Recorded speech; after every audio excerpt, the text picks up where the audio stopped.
You are barren? How dare you lie to me? I reject you, Lyra. You are not worthy of me. Please don't. She is lying against me. I have no one, Kale. You are banished from the kingdom. Banished! I can't believe Kale will do this to me after everything we have been through together. Tell me, little wolf, what will you give me if I give you everything they denied you? I didn't lie to His Majesty. I'm not barren. Then prove it. Lyra Vale stood alone at the great hall centre. Hundreds of wolves surrounded her, watching, waiting, judging. At the far end of the hall, elevated above them all, sat the throne of the Alpha King. Carved from blackened bone and ancient wood, a symbol of strength and merciless rule. And on it sat her mate, Kyle Draven. Her chest tightened painfully at the sight of him, tall, unyielding, untouchable. Everything she had once believed herself destined to stand beside. But tonight, he did not look like her mate. Tonight, he looked like her executioner. "Bring her forward." The voice came not from Kyle, but from the woman seated beside him, Queen Mother Selene. Her silver hair gleamed beneath the torchlight, her lips curved into something that barely resembled a smile. There was no warmth in it, only satisfaction. Lyra swallowed hard. Her legs felt weak, but she forced herself to move. One step, then another. Each echo of her footsteps rang too loudly. Like a countdown, none of them cared to stop. She could feel it, the bond between her and Kyle. Once it had been warm, steady, unbreakable. Now it flickered like a dying flame. "Stop," Selene commanded. Lyra obeyed. She stood just below the steps of the throne, close enough to see every detail of Kyle's face, and far enough to feel the distance he had placed between them. He still hadn't looked at her, not once. Her hands trembled at her sides. "Kale, nothing." The court healer stepped forward, bowing deeply. His expression was grave, but there was something else there too. Fear. "Your Majesty," he began carefully, "the examination has been completed." A hush fell over the hall. Even the torches seemed to still. Lyra's heartbeat thundered in her ears. "No, no, no, no. Speak," Kyle said at last. His voice was cold, detached, unfamiliar. The healer hesitated, just for a moment. But it was enough. Selene's gaze sharpened. "You were given an order." Lyra's breath hitched. "Wait," she said quickly, panic rising. "There must be some mistake." "There is no mistake," Selene cut in smoothly. The healer closed his eyes briefly, then spoke. "She cannot bear children." The words shattered the world. A ripple tore through the court. Gasps, murmurs, whispers that spread like wildfire. Barren. A Luna who cannot produce heirs. Unacceptable. Lyra staggered back, the sound of their voices crashing into her like waves. "No," she whispered, shaking her head. "That's not true. It can't be. It is enough." Kyle's voice silenced the room. And her. Slowly. Finally. He stood. The air shifted instantly, heavy with alpha dominance. Power rolled off him in suffocating waves, forcing heads to bow, bodies to stiffen. Lyra couldn't move, couldn't breathe.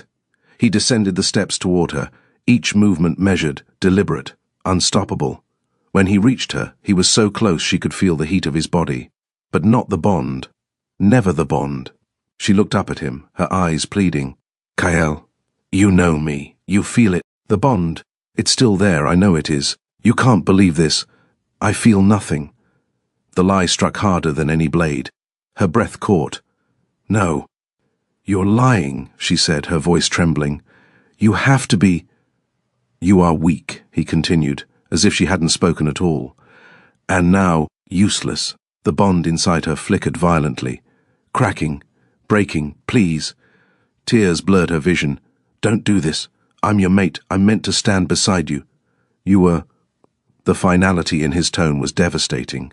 The world seemed to tilt beneath her feet. "And then?" He spoke the words that destroyed her. "I, Alpha King Kyle Draven, reject you, Lyra Vale, as my mate and Luna." Something inside her snapped. Pain exploded through her chest, raw and brutal, like her soul was being torn apart from the inside out. Lyra screamed. The sound ripped from her throat without restraint as she collapsed to the cold stone floor. It felt like dying. like being hollowed out and left empty. The bond, once warm and alive, shattered into nothing. Gasps echoed around the hall. But no one moved. No one helped her.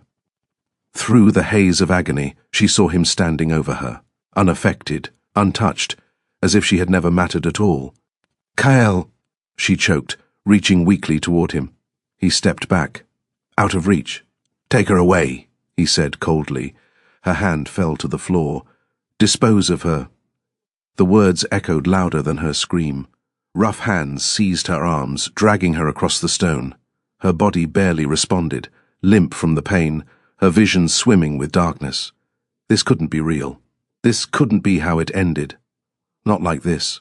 Not for something that wasn't even true. "I'm not Baron," she whispered weakly, though no one listened. "I'm not." The massive doors of the great hall opened. Cold night air rushed in, and with it, the end of everything she had ever known. As she was dragged into the darkness, the last thing Lyra saw was the throne, and the king who had destroyed her. The night swallowed her whole. Lyra barely registered the moment the great doors slammed shut behind her.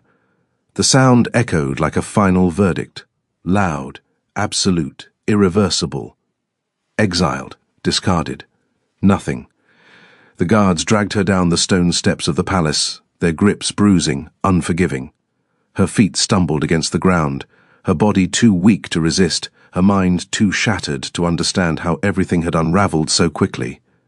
The bond was gone, truly gone. Where warmth had once lived, there was only a hollow ache, cold and endless. She couldn't feel him anymore. Kyle. Her mate, her king, her ruin. "Get up!" one of the guards snapped, yanking her forward when she faltered. I can't," she whispered, her voice barely audible even to herself. Not our problem. They didn't slow, didn't care. They dragged her beyond the towering walls of the Wolf Kingdom, past the last torchlit paths and into lands where no patrols ventured, where no wolf dared linger. The air changed first, colder, heavier, alive in a way that made her skin prickle. Lyra's hazy gaze lifted weakly. The forest loomed ahead, dark, ancient, and impossibly still. The forbidden forest. Even in her broken state, fear curled deep in her chest. "No," she rasped, shaking her head faintly. "Not there." The guards laughed. Perfect place for something unwanted. They crossed the invisible boundary, and everything changed. The sounds of the world disappeared. No wind, no insects, no distant calls of night creatures, only silence. A suffocating, watching silence. The trees were enormous, their twisted branches clawing toward the sky like reaching hands. Their bark shimmered faintly under the moonlight, etched with patterns that seemed to shift if she looked too long. Magic. Old magic. Not wolf. Not human. Fae. Lyra's breath came shallow and uneven. "Please," she begged weakly, "don't leave me here." One guard finally released her, letting her collapse hard onto the forest floor. The impact knocked the air from her lungs. "Be grateful," he muttered. "The things in here will make it quick. Or not," the other added with a smirk. A cruel shove sent her rolling onto her side. Pain flared through her body, but it barely registered over the emptiness inside her chest. "I'm not Baron," she whispered again, the words fragile, desperate. "I'm not—" But they were already turning away, already leaving. Their footsteps faded quickly, too quickly, as if even they feared lingering. And then she was alone, truly alone. The silence pressed in. Lyra curled into herself, her body trembling violently. Tears slipped down her temples into the cold earth beneath her, her fingers clawing weakly at the dirt as if she could anchor herself to something, anything. This wasn't supposed to be her fate. She had done everything right. She had been loyal, faithful, strong, and still rejected. Her chest tightened painfully. "I didn't lie," she whispered to the empty forest. "I didn't." Her voice broke. The words dissolved into quiet sobs. Time passed. Or maybe it didn't. In the forest, it was impossible to tell. The darkness seemed to deepen, shifting around her, breathing with a rhythm that wasn't her own. Then, the wind stirred. Not gently, not naturally. It curled through the trees like a whisper, brushing against her skin with icy fingers. Lyra stiffened. Something was wrong. Something was watching. A faint crunch of leaves echoed nearby. Her breath caught. Slowly, painfully, she lifted her head. "Hello?" she called weakly. No answer, only silence. Then, a voice, low, smooth, amused, interesting. Lyra froze. It wasn't human. It wasn't wolf. It was something else entirely, something ancient, something dangerous. A figure stepped from the shadows between the trees. At first she thought she was hallucinating. No one could look like that. He was tall, too tall, his presence commanding in a way that made the air feel heavy. His features were impossibly sharp, beautiful, in a way that felt wrong, unnatural. His silver hair shimmered faintly in the dim light, and his eyes glowed, not brightly, but enough, like starlight trapped beneath ice. Faye. Terror gripped her. Lyra tried to push herself back, to crawl away, but her body refused to cooperate. "Please," she rasped, "just leave me alone." The Fae tilted his head slightly, studying her as one might study something rare or broken. "Such cruelty," he murmured, stepping closer. "To discard something so valuable." "I'm not valuable," she whispered, her voice shaking. "They made that clear." A faint smile curved his lips. "That is where they are wrong." He circled her slowly, his movements graceful, predatory. Lyra could feel his gaze tracing over her, not with lust, but with something far more unsettling. Recognition. "What are you?" she asked, her voice barely holding together. He stopped in front of her, crouched, close enough that she could feel the unnatural chill radiating from him. "Something your kind was wise enough to fear," he said softly.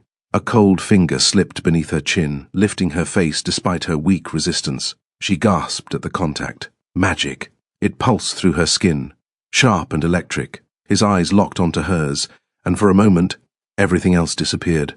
"You smell of a broken bond," he continued, his voice quieter now. "And yet," his gaze darkened slightly, "there is something else." Lyra's breath hitched. She swallowed. "I don't understand." "No," he murmured. "You don't." His hand hovered briefly over her abdomen, not touching, but close enough that she felt heat. No, not heat. Power. Something inside her responded. A faint pulse. Barely there, but real. The Fae's expression shifted. Interest deepened into certainty. "Fascinating," he whispered. Lyra's heart pounded weakly. What is it?" His gaze snapped back to hers. "You," he said simply, "are not barren."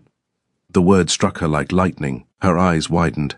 "How do you know that?" she demanded, a flicker of desperate hope breaking through her fear.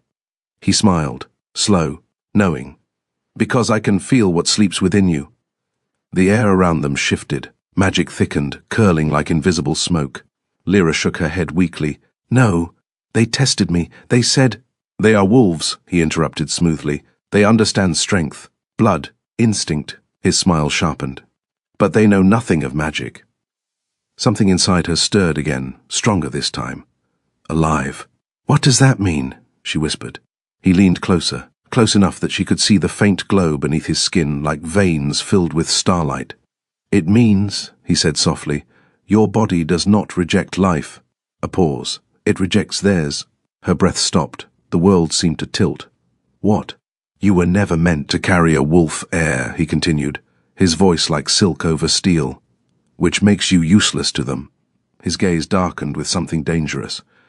"But invaluable to me." Lyra stared at him, her thoughts spiraling. This couldn't be real. This had to be some cruel trick. "Why are you telling me this?" she asked, her voice trembling. He straightened slowly, towering over her once more. "Because," he said, "I have been searching for something rare." His eyes gleamed, something powerful. Silence stretched between them, heavy, charged. Then he extended his hand toward her, an invitation or a trap. "Come with me," he said. Lyra stared at his hand, at the faint glow of magic dancing along his fingers, at the unknown future it promised. "I have nothing left," she whispered. His smile returned, dark, certain. "That," he said softly, "is precisely why you have everything to gain." Lyra hesitated. Only for a moment. Then, slowly, she placed her hand in his, The moment their skin touched, magic surged violently through her body, stealing her breath, igniting something deep within her chest, something that had not died with the bond. Something new, something dangerous. The Fae's grip tightened slightly, and for the first time since her world had shattered, Lyra felt something other than pain. Power. The forest seemed to breathe around them, watching, waiting, as if it knew nothing would ever be the same again. The moment Lyra touched him, the world broke. Magic tore through her like a storm unleashed, violent and consuming. Her body arched as a sharp cry ripped from her throat, her fingers tightening instinctively around his. It wasn't pain. Not entirely. It was something deeper, something awakening. The forest around them seemed to shudder in response, the ancient trees bending slightly, as if bowing to something unseen. Or someone. The Fae did not let go. His grip was firm, unyielding, anchoring her as the surge of power coursed through her veins. "Easy," he murmured, though there was no real gentleness in his tone. "Only control. Don't fight it. I'm not—" Lyra gasped, her knees buckling. The ground never met her. Dark vines rose from the forest floor, curling around her form like living shadows, holding her upright. They did not hurt, but they did not comfort either. They obeyed him. Everything here obeyed him. Lyra's breath came in shallow bursts as the energy inside her slowly began to settle, though it didn't fade. It remained, burning, alive, changed. The Fae watched her closely, his glowing eyes filled with sharp calculation. "Remarkable," he said softly. Lyra swallowed, her pulse racing. "What did you do to me?" A faint smirk touched his lips. "I did nothing," he replied. "I merely introduced you to what was already yours." Her hands trembled as she looked down at them.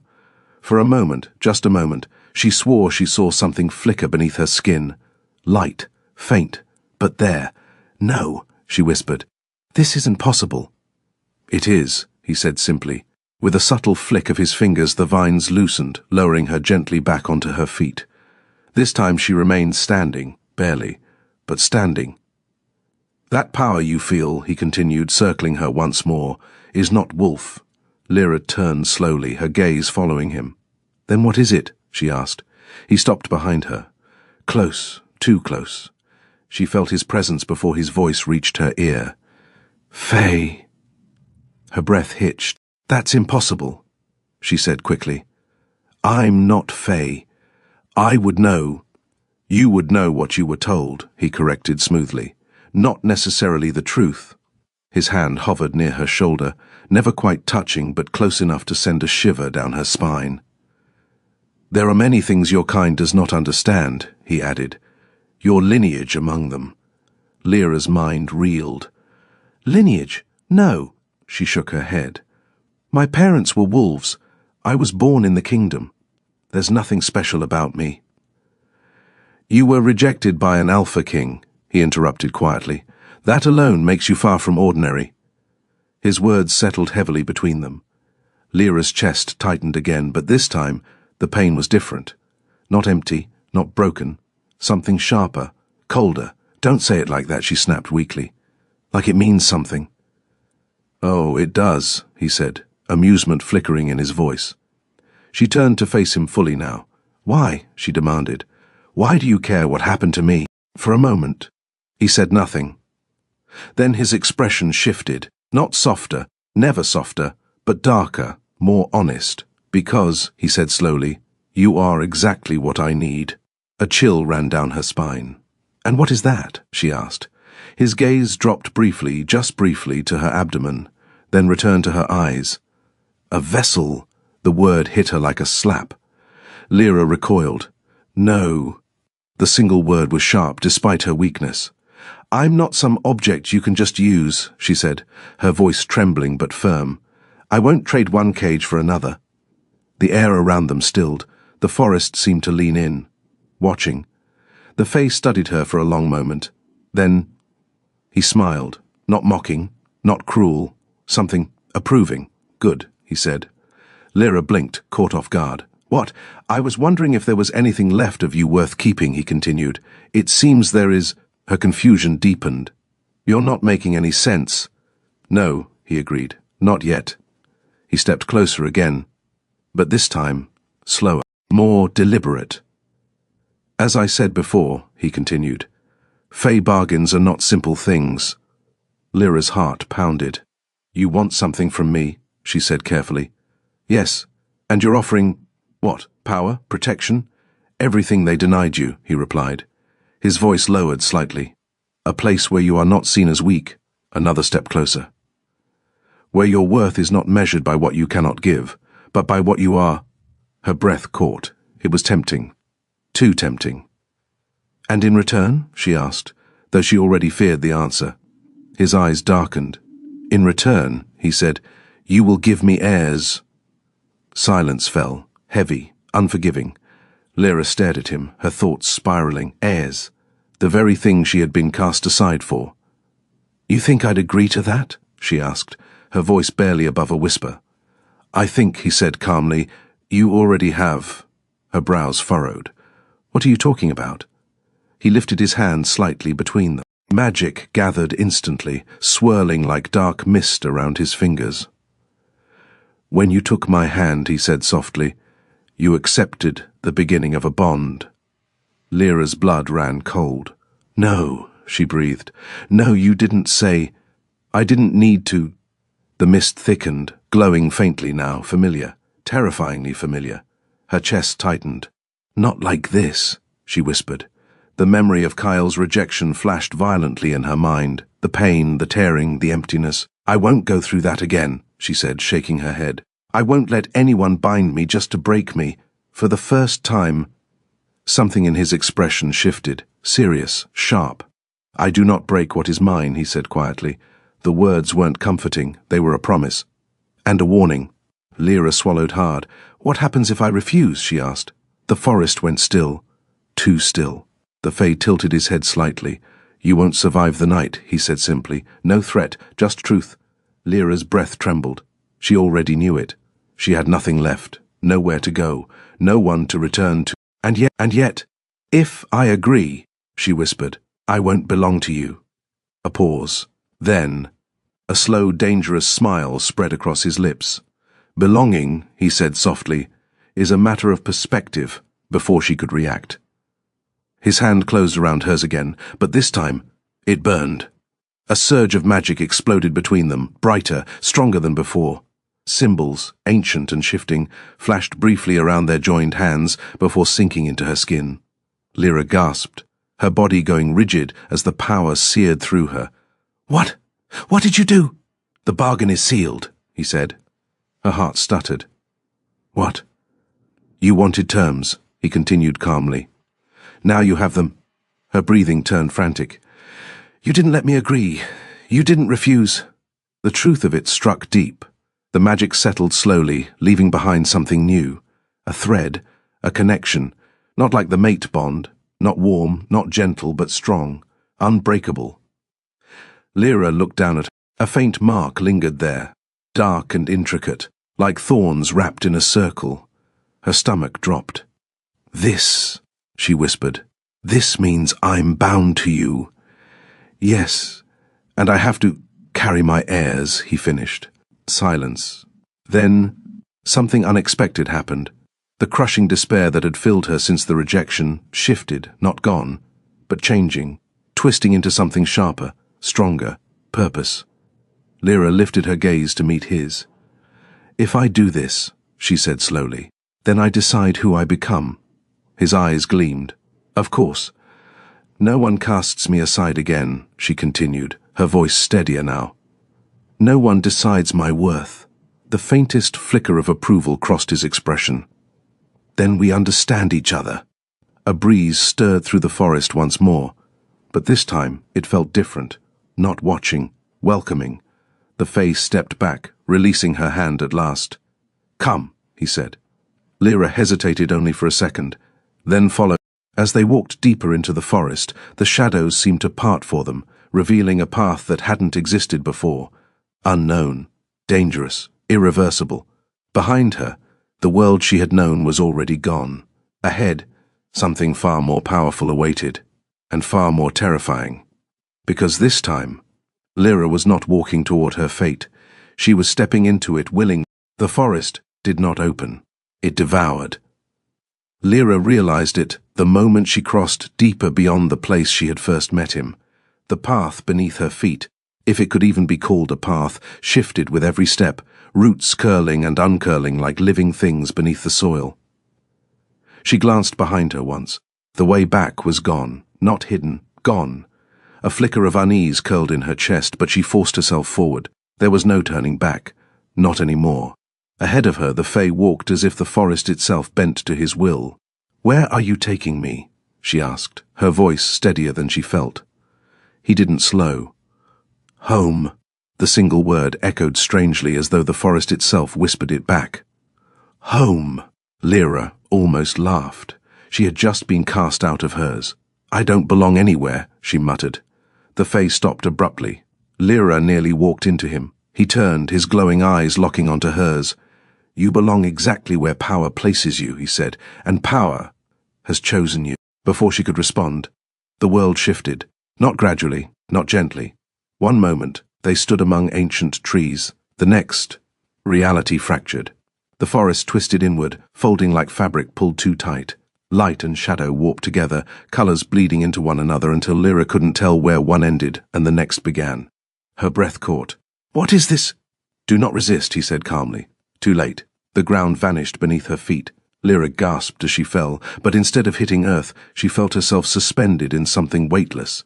The air turned thick, almost liquid, pressing against her skin as if trying to seep into her very bones. Magic, raw, unfiltered, it surged around her, through her, into her. And something inside her answered, not weakly, not faintly, but with force. A pulse of light burst from her chest, sharp and bright, cutting through the swirling darkness. The Fae's gaze snapped to her instantly. For the first time. He looked surprised. The power didn't fade. It grew. Lyra clutched her chest, her eyes wide as the energy spiraled outward, forming faint glowing threads that danced through the shifting void around them. I can't control it," she cried. "Don't," he said, his voice lower now, more focused. "Let it reveal itself." The threads tightened, twisted. Then, they snapped back into her body all at once. Lyra screamed as the force slammed into her, dropping her hard onto solid ground. This time, she felt it. Stone, cold, real. The world reformed around her in a rush. Lyra lay there for a moment, her breath ragged, her body trembling from the overwhelming surge. Then, slowly, she lifted her head and froze. This was not a forest. Not anymore. Before her stretched a realm that defied everything she understood. The sky above was not sky at all. It shimmered in deep shades of violet and black, streaked with silver light that moved like slow-burning fire. Massive trees towered in the distance, their leaves glowing faintly like stars trapped in branches. And at the center of it all, a palace. No, a fortress. It rose from the ground like it had been grown rather than built. Dark spires twisted together like thorns, curling toward the unnatural sky. Veins of silver light pulsed faintly through its structure, as if the entire thing were alive. Watching, waiting. Lyra pushed herself up slowly, her heart racing. "Where are we?" she whispered. "The Fae realm," he replied. She turned to him, her expression filled with disbelief. "This is impossible. And yet," he said smoothly, "here you stand." A distant sound echoed across the air. Whispers. Not from one voice, from many. Lyra's skin prickled. "They know you're here," she said quietly. A faint smile touched his lips. "They feel you." That didn't comfort her, at all. "Why?" she asked. "What am I to them?" He didn't answer immediately. Instead, he began walking toward the palace. "Come," he said.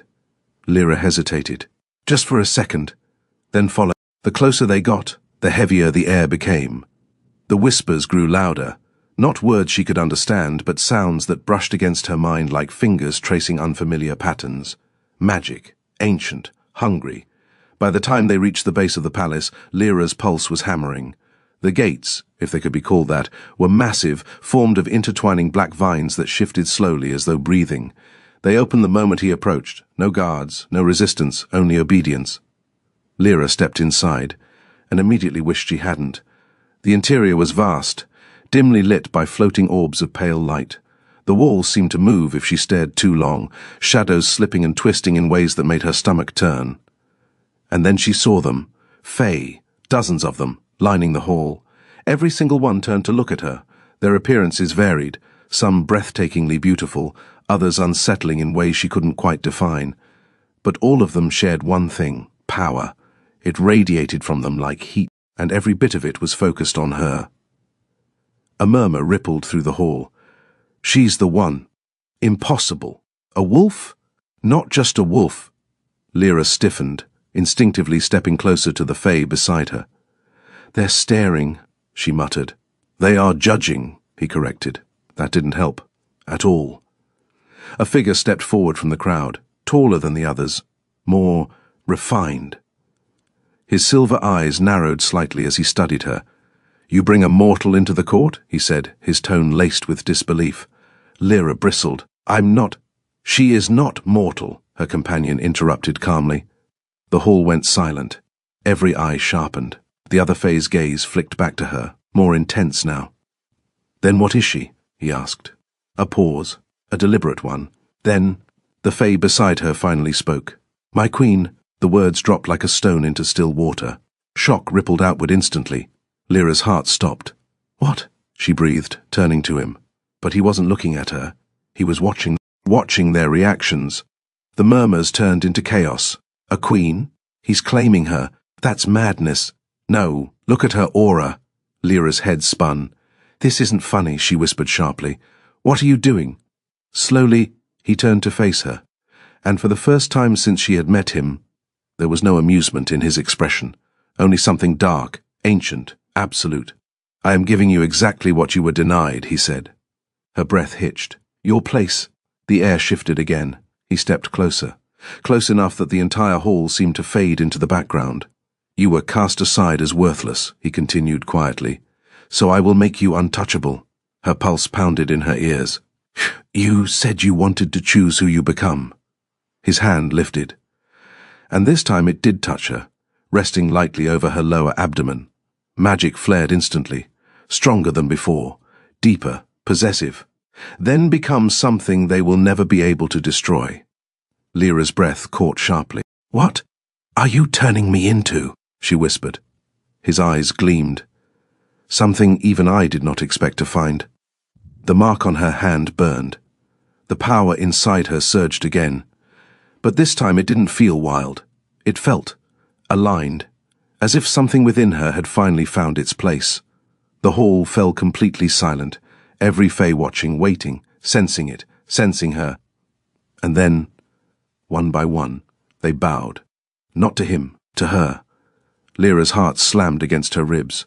I don't understand, she whispered. You will, he said softly. A faint, dangerous smile curved his lips. In time, they bowed. Every single one of them. Fae, ancient, powerful, terrifying beings, lowered their heads to her. Lyra stood frozen at the center of the hall, her breath shallow, her pulse pounding so loudly it drowned out everything else. This wasn't real. It couldn't be. I didn't ask for this, she whispered. But no one rose. No one challenged it. The weight of their submission pressed against her like an invisible force, heavy and suffocating. Beside her, the Fae Prince watched in silence, not proud, not surprised, certain. Make them stop, Lyra said under her breath, her voice tight with panic. They will stop, he replied calmly, when you accept it. I don't want it, she snapped, her composure cracking. I don't even understand it. Understanding is not required, he said. Only power, that word again, power. It seemed to follow her now, cling to her like a shadow she couldn't escape. Slowly, hesitantly, the Fae began to rise, but their eyes never left her, and what she saw in them made her chest tighten. Not just curiosity, not just shock. Fear, and something darker. Resentment. She's unstable, one voice whispered from the side. She's dangerous, another murmured. She's wrong. Lyra flinched. The words hit deeper than she wanted to admit. The prince's gaze flicked briefly toward the crowd. Silence fell instantly. No one spoke again. But the tension remained. thick and coiled beneath the surface. "Come," he said, turning away from them as if the entire court no longer mattered. Lyra hesitated, then followed. They walked deeper into the palace. The further they went, the stranger it became. The walls seemed to breathe, subtle, almost imperceptible shifts that made the structure feel alive. Silver veins of light pulsed beneath dark stone, like a heartbeat echoing through the entire fortress. Lyra wrapped her arms around herself. "Why did they bow?" she asked quietly. "You felt it," he replied without looking back. "Yes, but that doesn't explain anything. It explains everything." She frowned. "You're not making sense again." He stopped, turned, and this time, when he looked at her, there was no distance in it, no games. "Power recognizes power," he said, "and what you carry." His gaze dropped briefly, not just to her hand, but to her. All of her. They have never felt before. A chill ran through her. "I don't even know what I carry," she admitted. "No," he said softly. "But they do." Lyra swallowed. "That's not comforting. It isn't meant to be." Of course it wasn't. Nothing about this. She took a slow breath, steadying herself. "Then start explaining," she said. "If I'm supposed to stand in front of your entire court as some queen, I deserve to know what that actually means." For a moment, he simply studied her, as if deciding something. Then, very well, the air shifted subtly, not with magic this time. With gravity, with truth. "You are standing in the Court of Thorns," he said, "the oldest and most feared dominion of the Fae." Lyra's stomach tightened. "And you?" she asked. His gaze held hers, unblinking. "I am not simply a prince." A pause. Then, "I am its ruler." The words hit harder than anything else so far. Lyra stared at him. "You're the king? Among your kind, that would be the closest equivalent." Her mind reeled. She had made a bargain with a king, a Fae king, a very dangerous Fae king. "You didn't think that was important to mention?" she demanded. His lips curved faintly. "You did not ask." "That's not how that works. It is here." Lyra let out a sharp breath, running a hand through her hair. "This is insane," she muttered. "I was just—" She stopped, her voice caught. Just what? A rejected mate? A discarded Luna? A mistake? The words wouldn't come anymore, because they didn't fit. Not here, not now. "You were small," he said quietly. Her head snapped up. "I was not—" "You were made to feel small," he corrected smoothly. "There is a difference." Silence stretched between them. Heavy, uncomfortable. Because part of her knew. He wasn't wrong. "I don't want power just because someone else took everything from me," she said after a moment. "Then take it because it is yours," he replied. Simple. Unyielding. Lyra exhaled slowly. "This doesn't feel like something that belongs to me," she admitted. "It will—" His confidence unsettled her more than anything else. Before she could respond, a sharp pain lanced through her abdomen. Lyra gasped, doubling over instinctively. "What?" The sensation wasn't like before. This wasn't wild magic. This was focused. Deep. Her hand flew to her stomach, and the moment she touched it, something pulsed. Strong. Deliberate. Alive. Her breath caught. "No," she whispered. It was too soon. It didn't make sense. It shouldn't be possible. But the feeling, she knew it. Some instinct deeper than thought recognized it instantly. The Fae King stepped closer. His expression didn't show surprise, only confirmation. "You feel it," he said. Lyra looked up at him, fear flickering in her eyes. "What is happening to me?" His gaze darkened slightly. "The bond is taking root." Her heart stuttered. No, that's not. This isn't how it works. This is not a wolf bond," he said. That much was obvious. Lyra shook her head, panic rising again. "It's too fast," she whispered. "This shouldn't—" "It should," he interrupted calmly. "For what you are—" There it was again, that phrase. "What you are." "What am I?" she demanded, her voice breaking. Silence fell. He stepped even closer now, close enough that she could feel the steady, controlled power radiating from him. Close enough that there was no escaping his answer. "You are a convergence," he said. Her brows furrowed. "A what?" "Wolf by birth," he continued. "Fae by blood." Her breath stopped. The world seemed to tilt again. "That's not possible." "And yet," he said softly, You stand here, in my realm, wearing my mark, carrying my magic. His hand lifted once more, hovering just above her abdomen and already responding to it. The pulse came again, stronger this time. Lyra gasped. Her legs nearly gave out beneath her. That's not just magic, she whispered, her voice shaking. No one had to tell her what it felt like. Her body knew, even if her mind refused to accept it. His eyes held hers, dark, certain. No, he said. It isn't. The truth settled slowly, heavily, irreversibly. Lyra's fingers tightened against her stomach. This means, she trailed off. His voice finished it for her.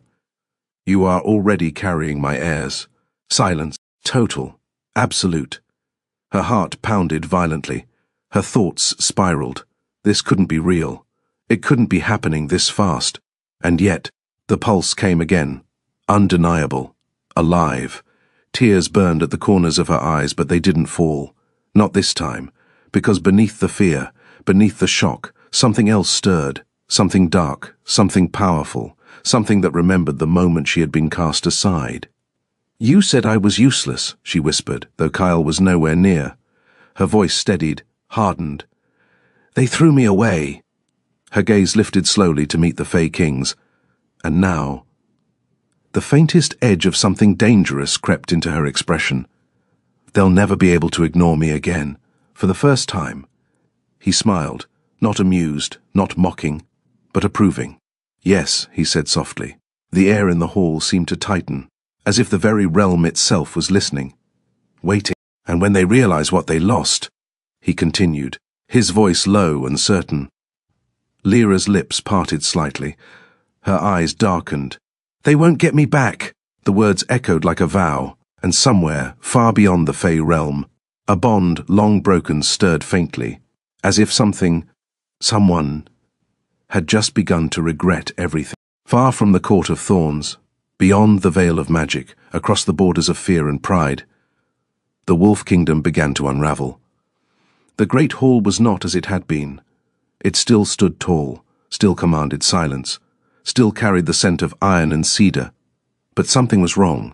The air felt thin, unsteady, as if something vital had been ripped from its core, and every wolf in the kingdom felt it. Alpha King Kyle Draven sat on his throne, rigid, silent, unmoving. The court had gathered again, but this time there was no spectacle, no whispers of anticipation, only unease. Kyle's jaw tightened. Something had been clawing at him for hours, a faint, persistent sensation, like an itch beneath his skin he couldn't reach. It made no sense. The bond was gone. He had severed it himself, completely, cleanly. So why? His hand clenched against the arm of his throne. Your Majesty? The voice pulled him back. General Rykor stepped forward, broad-shouldered, battle-scarred, and loyal to the core. His golden eyes flickered with concern. You've called this meeting twice now and said nothing, Rykor continued carefully. Kyle exhaled slowly. I feel something, he said. The hall shifted. Murmurs rippled faintly. Queen Mother Selene, seated beside him, did not react outwardly, but her fingers tightened ever so slightly against her armrest. That is impossible, she said smoothly. The bond was broken. I know what I did, Kyle snapped, his voice sharper than intended. Silence fell instantly, but the tension thickened. It is not the bond, he added after a moment, his tone colder now. It's something else. Rykor frowned. An attack? No, Kyle's gaze darkened. It's not external.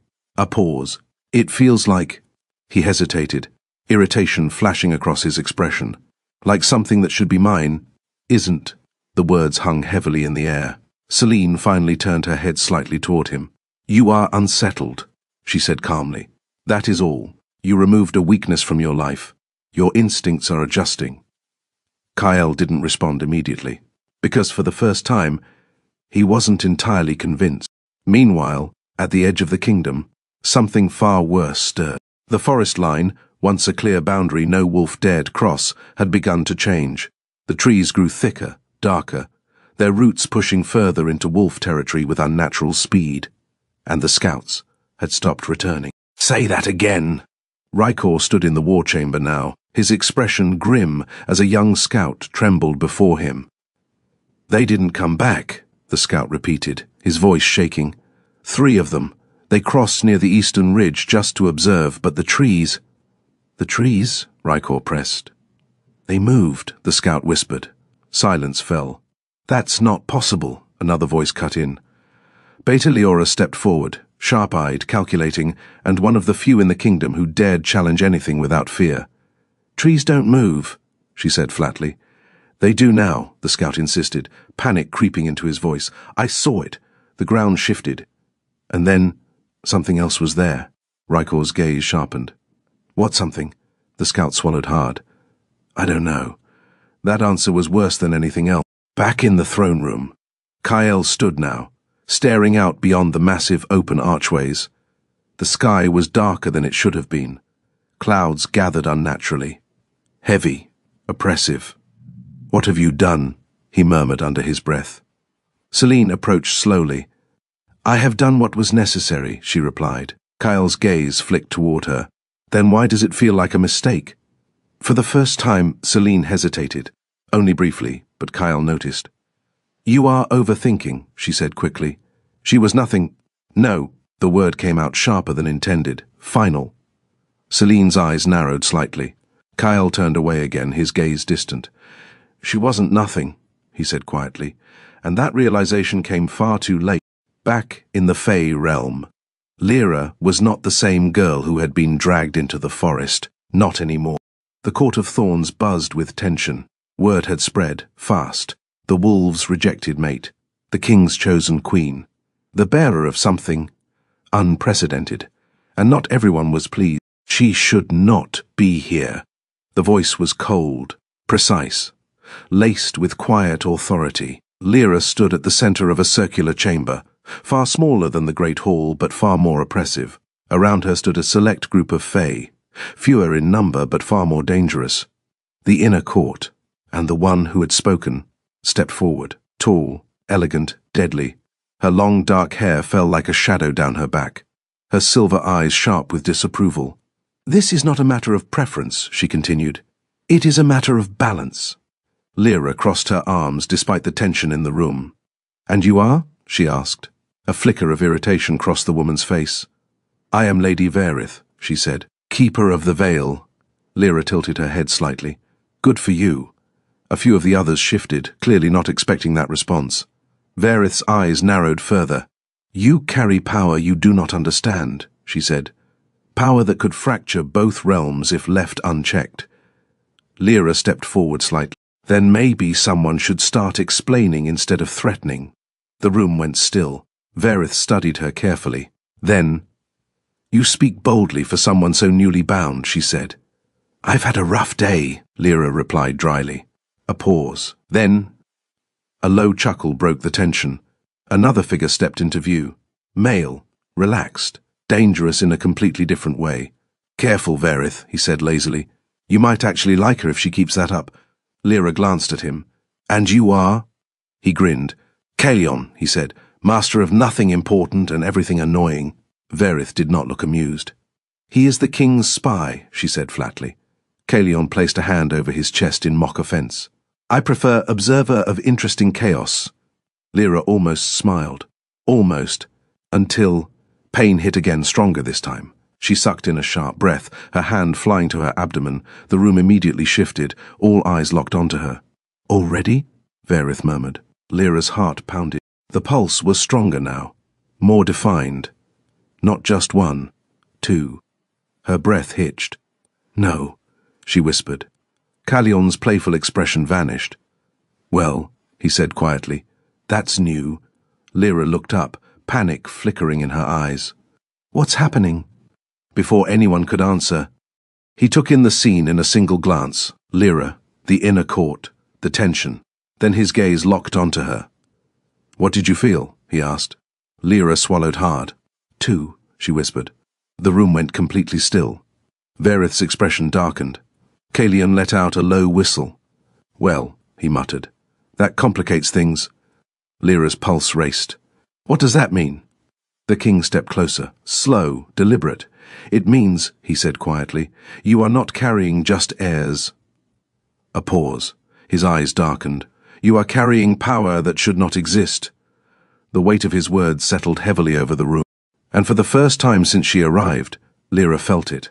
Not just fear, not just confusion, but the undeniable truth. She wasn't just part of something dangerous. She was the center of far away. In the Wolf Kingdom, Kyle suddenly dropped to one knee. Pain exploded through his chest. Raw, violent, unexplainable. "What?" he gasped. Rykor rushed forward. "My king!" Kyle's eyes widened, because for just a split second, he felt it. Not the bond, but something else. Something distant, something powerful, something that did not belong to him but should have. And then, it vanished, leaving behind only one terrifying thought. She wasn't gone. She had become something else. The Court of Thorns did not sleep. It watched. It whispered. And now, it divided. Lyra could feel it, even before anyone spoke. The moment she stepped into the grand hall again, the air had changed. It no longer pressed on her with curiosity alone. Now it burned. Suspicion, jealousy, hatred, every pair of glowing eyes followed her as she walked beside the Fey King, their presence like a blade at her back. They weren't like this before, she muttered under her breath. They were, he replied calmly. You simply did not matter enough yet. Lyra clenched her jaw. That's comforting. It is not meant to be. Of course not. Nothing here ever was. The murmurs began the moment they reached the center of the hall. 2 heirs. Impossible. A wolf carrying Fey blood. She'll destabilize everything. Lyra stiffened. Her hand instinctively moved to her abdomen. The faint pulse was still there. Steady, alive, watching them, judging her. You could silence them, she said quietly. I could, the king replied. She glanced at him. But you won't. No. Her lips pressed into a thin line. Why? His gaze remained forward. Because fear reveals truth. That didn't make her feel any better. Your Majesty. The voice cut cleanly through the tension. Lady Varith stepped forward again, her expression colder than before. This cannot continue. The king did not respond immediately. Speak, he said at last. Varith's eyes flicked briefly toward Lyra, then back to him. The court grows unstable. Rumors spread beyond these walls. Other Fey courts are already sensing the disturbance. A ripple moved through the room. Lyra frowned slightly. Other courts? She whispered. Before the king could answer, Kalian appeared beside her, as if summoned by curiosity alone. Oh yes, he said lightly. Thorns is not the only nightmare in existence. Lyra shot him a look. Good to know. There are rival courts, he continued, ignoring her tone. And they are far less tolerant of surprises. Varith's gaze sharpened. This is no longer internal, she said. If they learn what she carries. They will learn, the king interrupted. Silence fell. Varith's expression darkened. Then you are inviting war? No, he said calmly. I am preparing for it. The words settled heavily. Lyra's stomach tightened. War? Because of her? You should not be here. The voice came from behind her this time. Cold, sharp, filled with open disdain. Lyra turned. A new figure stood at the edge of the court. Tall, striking. His silver-blonde hair fell loosely around his face, his eyes gleaming with something far less controlled than the others. Anger. Pure, unfiltered. And you are? Lyra asked, already tired of that question. He didn't smile. I am Lord Thalen, he said, commander of the Thorn Guard. His gaze dropped briefly to her abdomen, and something ugly flickered across his face. You carry something that does not belong here. Lyra's spine straightened. Funny, she said coolly. I was told the same thing before I got here. A few Fey shifted uncomfortably. Thalen's jaw tightened. This is not a game, he snapped. You are a liability. And you're predictable, Lyra shot back. The tension snapped tight. Careful, he warned, stepping closer. You may have his protection, but that does not make you untouchable. Before Lyra could respond, the king moved. It was subtle, a single step forward, but the entire room reacted. Power surged, heavy, oppressive. Thalen froze, not out of fear, but restraint. She is under my protection, the king said quietly, and carrying my heirs. The words were deliberate, claiming, final. Thalen's expression darkened further. That is exactly the problem, he said. Lyra blinked. There it was. Not just anger, not just duty, something else, something sharper, jealousy. The realization hit her instantly, and for some reason, it irritated her. "Oh, this is getting interesting," Kalian murmured beside her. "Not now," Lyra muttered. "Definitely now." "You risk everything for her," Thalen continued, his voice tight, "for something you barely understand." The king's gaze hardened. "I understand enough." "No," Thalen said, "you don't." A dangerous silence followed. Then, "You are letting emotion cloud your judgment." That did it. The air cracked. Power surged violently from the king, slamming into the hall like a wave. The torches flickered wildly. Several Fae stepped back instinctively. "I do not make decisions based on emotion," he said, his voice low and lethal. Thalen didn't move, but his next words were quieter, sharper. "You already have." The implication hung in the air, heavy, unspoken. Lyra felt it immediately, and suddenly, every eye in the room shifted to her. Not as a threat, not as a mystery, but as something else, a weakness. Her stomach twisted. "This is ridiculous," she said suddenly, stepping forward. All attention snapped to her. "You're all arguing like I'm not even here," she continued. "Like I'm some object you can pass around or blame for everything wrong in your world." Her voice steadied. Stronger. "I didn't ask for this," she said. "Not from him. Not from any of you." A pause. Then, "But I'm not leaving." The words surprised even her. But once they were out, they felt right, solid, real. Thalen scoffed. "You think this is your choice?" Lyra met his gaze. "Yes," she said simply. Something flickered in his expression. Not agreement, but not dismissal either. Then, pain hit again. Sharp, sudden. Lyra gasped, doubling over slightly.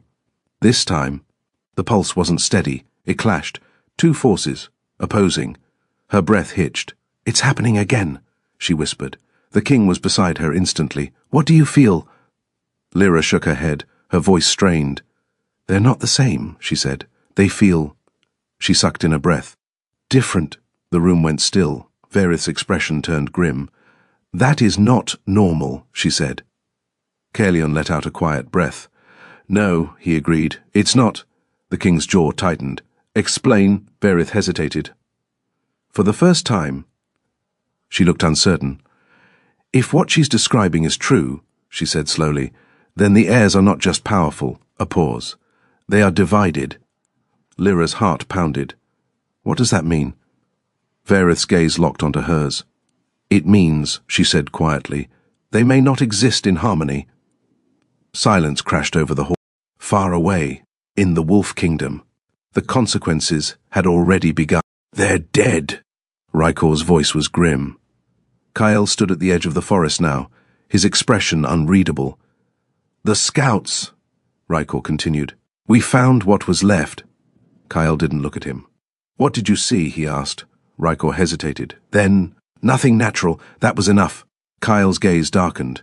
The forest loomed before him, alive, watching, waiting. And for the first time, he felt it clearly. Not the bond, but something deeper, a pull, faint, but undeniable. "She's in there," he said. Rykor stiffened. "That's impossible." "No," Kyle interrupted. His voice was certain now, cold, focused. "She's not dead." A pause. Then, "She's changed." The wind shifted through the trees, carrying something unfamiliar, something dangerous. Kyle's eyes narrowed. "Prepare the warriors," he said.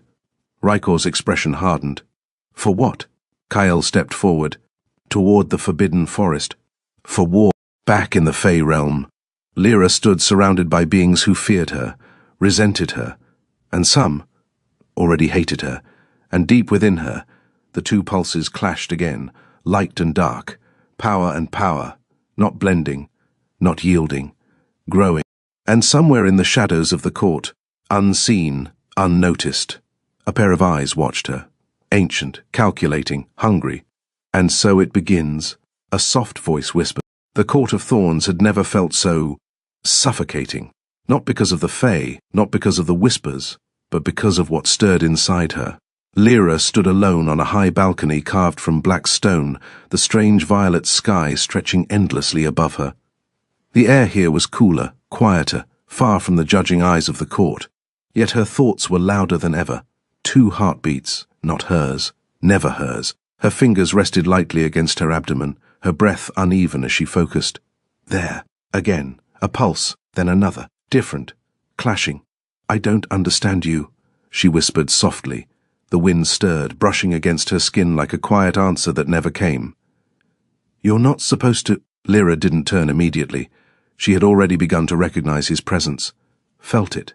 The air shifted when he was near, denser, charged, as if the world itself acknowledged him.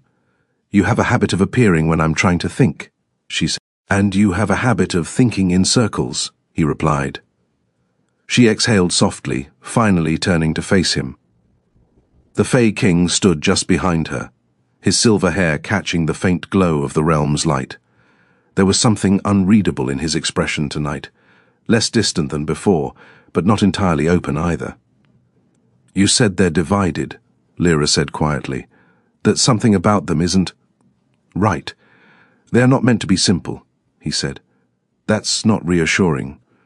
It is not meant to be—" A faint, tired smile tugged at her lips despite everything. "You really don't know how to comfort someone, do you?" "I do not see the purpose in false comfort." Lyra studied him for a moment.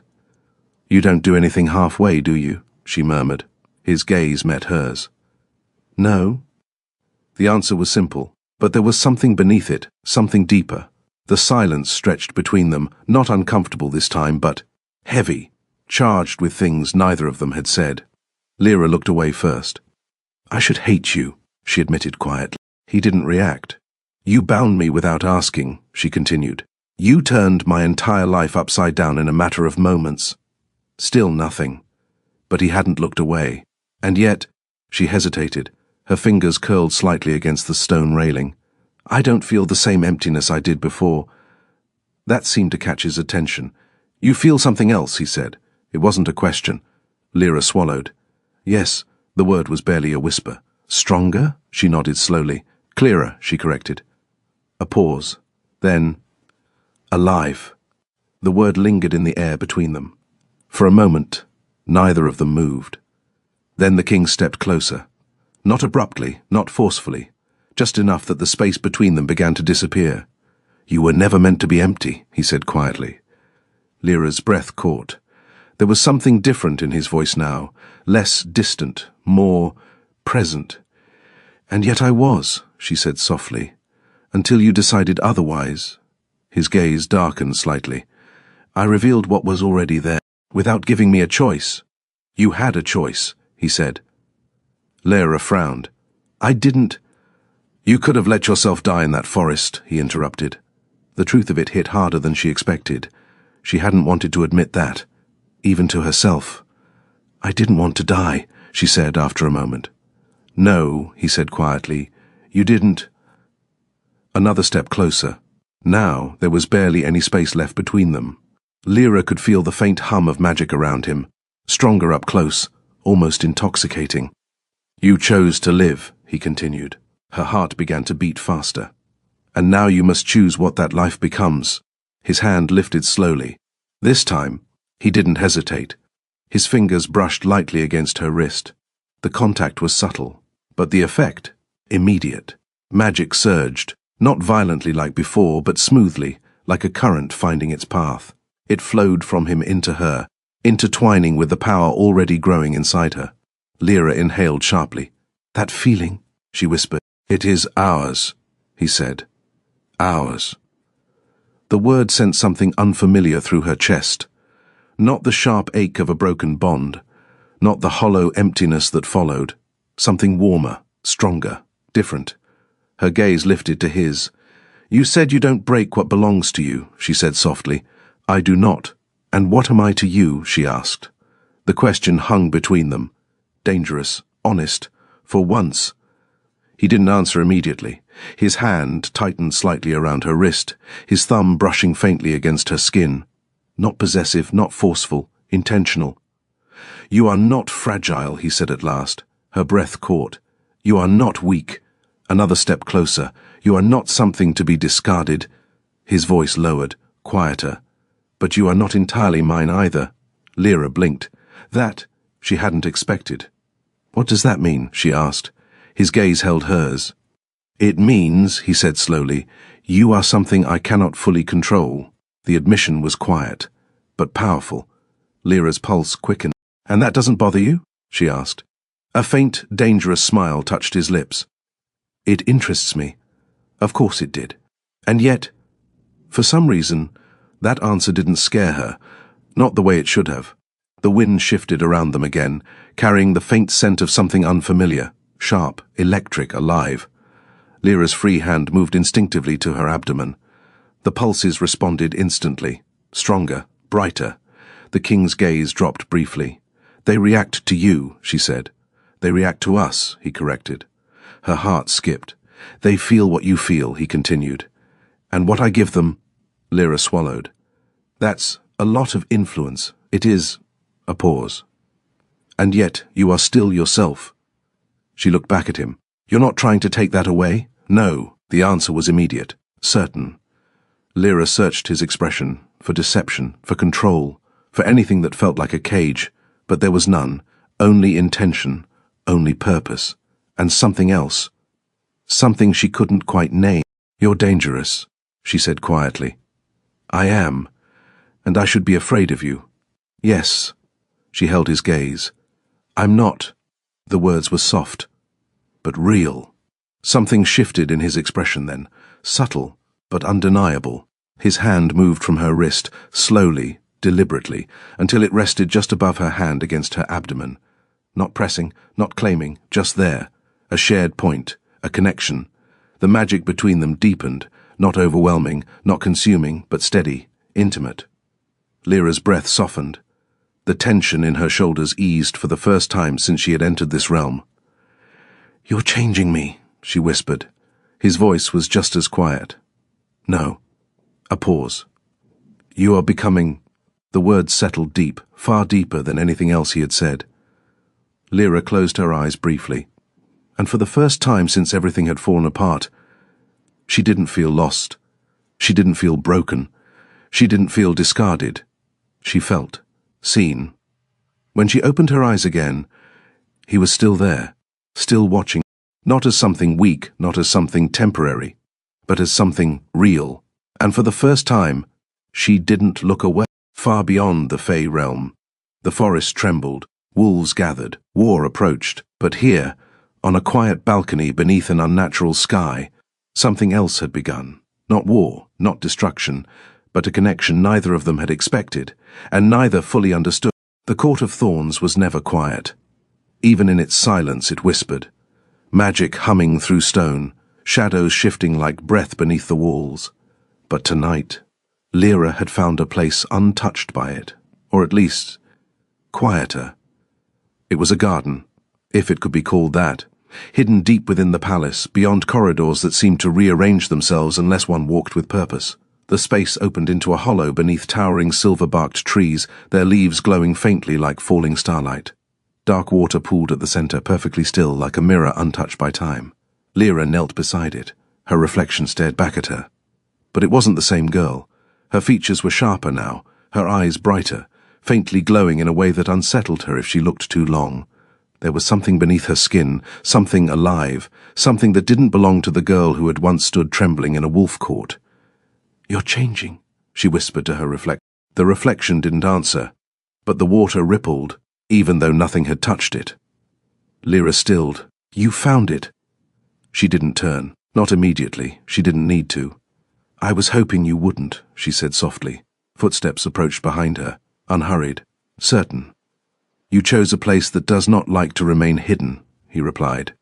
Lyra exhaled faintly. "Story of my life." A pause. Then, "Do you always follow me?" she asked. "Only when you go somewhere you should not." That made her glance over her shoulder. "And this is one of those places?" He stood at the edge of the clearing, watching her, always watching her. "Yes," he said. Lyra tilted her head slightly. "Then why didn't you stop me?" A faint shift in his expression. "Because I wanted to see what you would do," she huffed softly. "You could have just asked. That would have defeated the purpose. Of course it would have." Lyra turned back to the water. For a moment, neither of them spoke. The silence wasn't tense, not like before. It stretched slowly, like something learning how to exist between them. You come here often? She asked eventually. No. That surprised her. She glanced back again. Then why does it feel like you know it? His gaze moved briefly to the water, then back to her. Because this place responds to power, he said. And I have ruled long enough to understand what answers to it. Lyra frowned slightly. And me? A pause. Then, it answered you. The weight of that settled slowly. Lyra looked down at the water again. It feels different here, she admitted. Quieter. It is not quiet, he said. She looked up. It listens. That sent a faint chill through her. Great, she muttered. So now I'm being watched by gardens too. A flicker of something almost like amusement touched his expression. Only if you give it something worth watching. Lyra rolled her eyes faintly. You say that like I'm trying. You are, he said. Her breath caught, just slightly. I'm not, she said more quietly. You are surviving, he corrected. A beat. And that requires effort. Lyra looked away again. That word. Surviving. It shouldn't have felt as heavy as it did. I didn't think I'd still be here, she admitted. He didn't ask what she meant. He understood.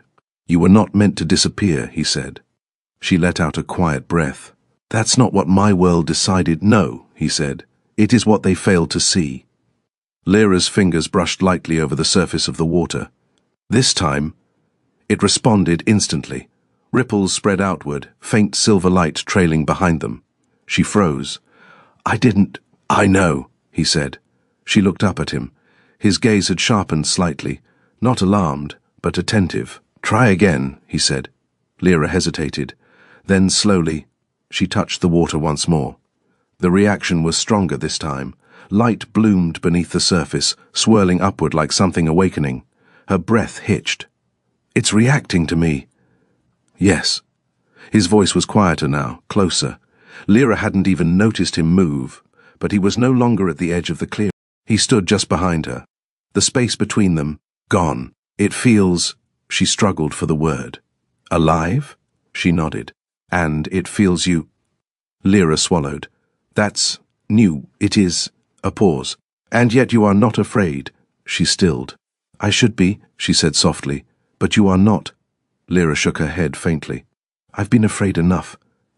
Silence settled again. But this time, it shifted. Something unspoken passed between them. Something quieter, deep. Earlier, she said after a moment. In the court. He didn't respond, but he was listening. They were looking at me like I was something dangerous, she continued. Like I don't belong here. You are dangerous, he said. That's not comforting. It is not meant to be. She huffed softly. You really don't change, do you? No, a beat. Do you want me to? Lyra paused. Then, I don't know. That was the truth, and somehow, it felt heavier than anything else she'd said. The water shimmered again. Stronger this time. Lyra's hand pressed more firmly against its surface without thinking. The light surged, and something inside her responded instantly. Her breath caught sharply as the familiar pulse flared. Then, another, different, clashing. She gasped. They're reacting again. His hand closed gently but firmly around her wrist. Not to stop her, to steady her. Focus, he said quietly. No, he murmured. Not on them. On yourself. Lyra's breathing was uneven, her thoughts scattered. I don't know how... Yes, you do. His voice was closer now, lower, steadier. Feel it, he said. Not as something separate, as something that is part of you. Lyra swallowed. Her eyes fluttered shut. The pulses clashed again. Light and dark, power and power. But this time, she didn't resist it, didn't panic. She let herself feel it. All of it. The chaos, the strength, the pull. And slowly, very slowly, it began to steady, not merging, not blending, but balancing. Her breathing softened. The tension in her body eased. The light in the water dimmed, settled. When she opened her eyes again, the world felt clearer, quieter. You did it, he said. Lyra blinked. I did something. Almost smile touched his lips. You are learning. She let out a soft breath. That didn't feel like learning. It rarely does. Lyra glanced at him. "You're very calm about all of this." "I am not calm," he said. That caught her off guard. "You're not?" "No." A pause. Then, "I am watching." Her pulse skipped slightly. "For what?" she asked. His gaze held hers. "For what you will become." The words weren't cold. They weren't distant. They were intent, focused. And something about that made her chest tighten in a way she didn't fully understand. They stood there for a long moment. Too close, too aware. The air between them felt different now. Not tense, not sharp, but something slower, building, unspoken. Lyra should have stepped back. She knew that, but she didn't. "Why me?" she asked softly. The question slipped out before she could stop it. It wasn't about power, or fate, or magic. It was something else, something quieter. His expression didn't change, but his voice did, softer. "Because you did not break." Her breath caught. "They tried," he continued. "They took everything from you, your place, your bond, your worth." A step closer. "And you still chose to stand." Lyra's chest tightened. "That doesn't feel like strength," she whispered. "It is." The certainty in his voice left no room for doubt. And for the first time, she didn't argue. The water stilled completely. The garden fell quiet again. But something had shifted. Not dramatically, not all at once, just enough to feel it, enough to know. This wasn't just a bond of power anymore, and that realization was far more dangerous than anything else, far beyond the Fey realm. The forest trembled. Kyle stepped closer to its edge, closer than any wolf had dared in centuries, and this time, something inside the forest answered. "Back in the garden." Lyra finally stepped back. Just a little, just enough to breathe, but not enough to forget how close he had been, or how it had felt.